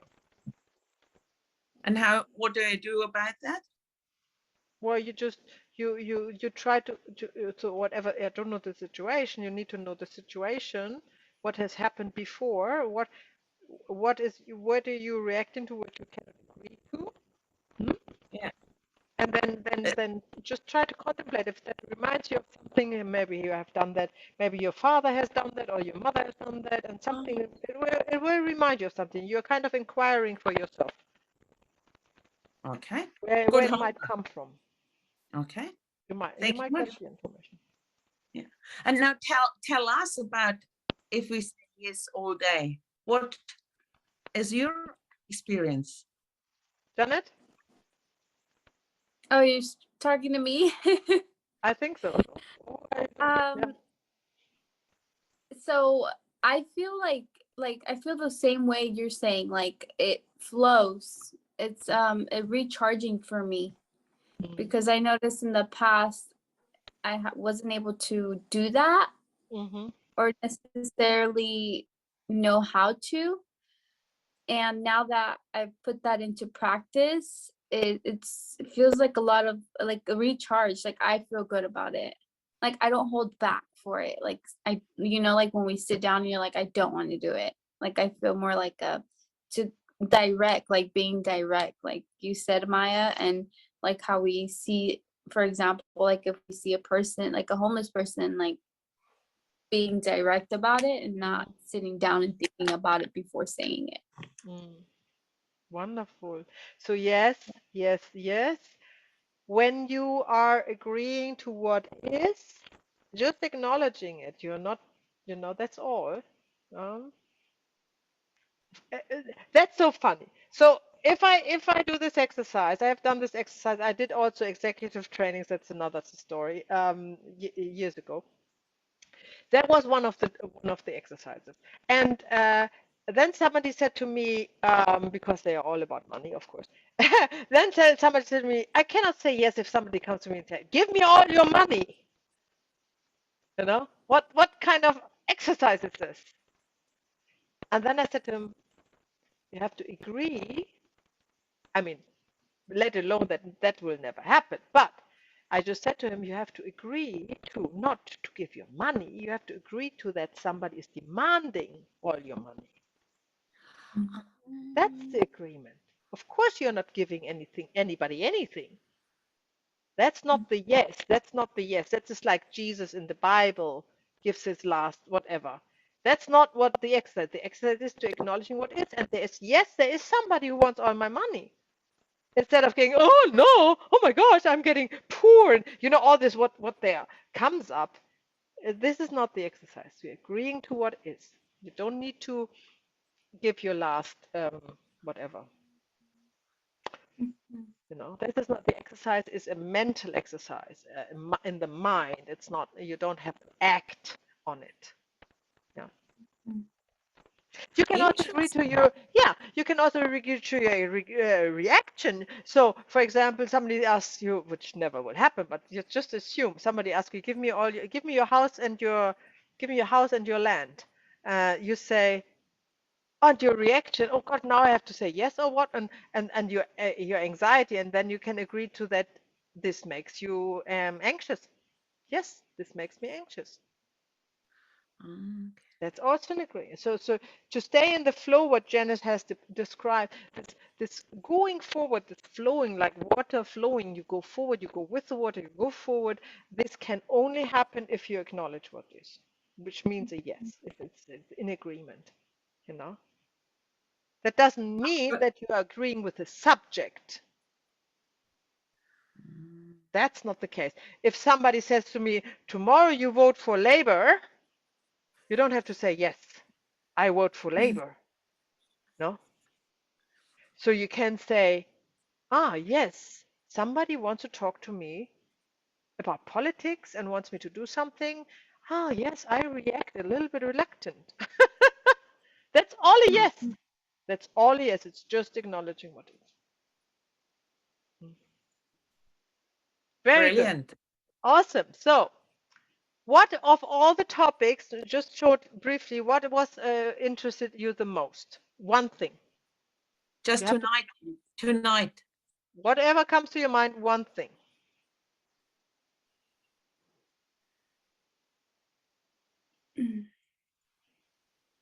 I can go first. Yep. One thing that really stuck to me was the I'm sorry. I think it was yesterday's topic, Maya. Yep. Not saying I'm sorry because that's a weakness, and I didn't really know that. I feel like I learned a lot this weekend. Like it has been a little hard adapting to the timing and my zone, but I'm so proud of myself for even with a little bit of challenge on working with my schedule, I was still able to show up, and it was meant for me because these things was everything that I was failing at. I don't want to say, I don't know how to say it. I want to rephrase my words or recorrect my words, but everything we talked about this weekend was everything I needed to see. So, of course, I loved all the subjects, but the main one was saying I'm sorry a lot, because that's something I continuously do every single time. I say I'm sorry, or I hear it from others, and I also feel like I don't need to be saying I'm sorry if I didn't do anything wrong. Very good. So, wonderful. Very good. Great. Thank you for sharing, Janet. And Rosemary? I found it quite interesting too, what you said about the sins. When you asked Reem, for example, when she said, sins are what I should have done or what I've done. And then you ask her, so what have you done? and she didn't have anything. Mm. I found it, and this goes with me as well. You see, it was just obvious with her, Mm. and you asking her. Yeah, very good. Mm. Very good. How can something we don't do be anything ever even? How can that be a thing? Yeah. Right? Very good. Awesome. Yeah. Very good. So, one last question. What do you want to apply in your daily routine from what you have learned? Rosemary, you go. Well, with the yes, I will work on the yes, Hmm. and I will really watch when I say no and but. Very good. I really will watch that How do you rephrase but? And with an other sentence. Then it has answered it for you. Yeah. So what did you say? how would you replace but? And what did you say? And I said and. Yeah, one word. And you can literally replace but with and the sentence has more strength. And what was the other? The no? Yeah, you have to rephrase it just in positive, whatever it is. I You just think about think what, I already have bread or something yeah, like this. I Yeah. thank you, I already have bread. Yeah. Mm, mm, mm, mm. And you, Janet, what would you apply in your daily routine? Everything. Ah, very good. It's not a bit much, but yeah, you go, girl. I saw. I will apply everything, but one main one But is that I really want. But no, and ah, here we go. one main one that I want, that I would love to use every single day is replacing my negative words to stronger words, Very Yeah. like but. good. Yes, very good. Awesome. I'm I very proud of you. Both so of you. regret that I missed yesterday. Yeah. That's okay. You have the recording, and the recording will be available at latest by the end of the week. And then you just watch the number 2, and then you will be completely updated. It's really good. And Janet and we had a session on our own. There was nobody else. So that Yeah. was, yeah, very intense for Janet. Okay, well, it was lovely to have you. I really enjoyed our module 2 with you guys. And I hope for module 3 we will be the whole group again. And until then, remember to check regularly the calendar, the Google Calendar for events, and see if you can get a book of the recommended list. Some are on Amazon to download on what am I saying? If you have an account with Kindle or something like that. Some are instant, some you have to wait for to shipping. And start to read a little bit about what Britannia has said, and also look the videos. They are on the community website. Videos from Bert I Hellinger. started. Have you? I ordered 3 of them already, and Fantastic. I currently have Acknowledging What Is, That's The the Order one. of Love, and then another big one. It goes over a lot of family constellation work. Is that Love's Hidden Symmetries? Yes, Yeah, yes. very good. So I have the. Oh, great. You have a lottery then. That's awesome. Very good. Okay, and also please don't hesitate to use the community chat if you have questions, or if you have experienced something, or if you want to share something, that so we can start a conversation there to Okay. stay connected until we have the next module. Hmm? Do we have a workshop? Yeah, we have a workshop before the next module. We No, definitely. I don't. March 10th. Oh, well, my date is March 10th. Yeah, it will be probably 11th. Uh, So, okay. Rosemary, you have to sort out the dates. Otherwise, Well, you miss out again. So remember, the workshops you can book at any time. You can book it tonight, and that has the advantage that you get a last reminder a day before, an automatic reminder. So in case you have problems with forgetting things, and the other ones, which are the practice workshops and the training gatherings, they are not to be booked. You just click on the link. So you need to make sure you have the date in your personal diary, in your personal diary, that you are not forgetting it, because you need to click on it to get the link. but you will have a training one in April, not in Yes, March. not in March, Yeah. because we have every 2 months one. Yeah. Mm-hmm. Okie Awesome. dokie. Very good. Thank you very much. Thank you very much Thank- to you too.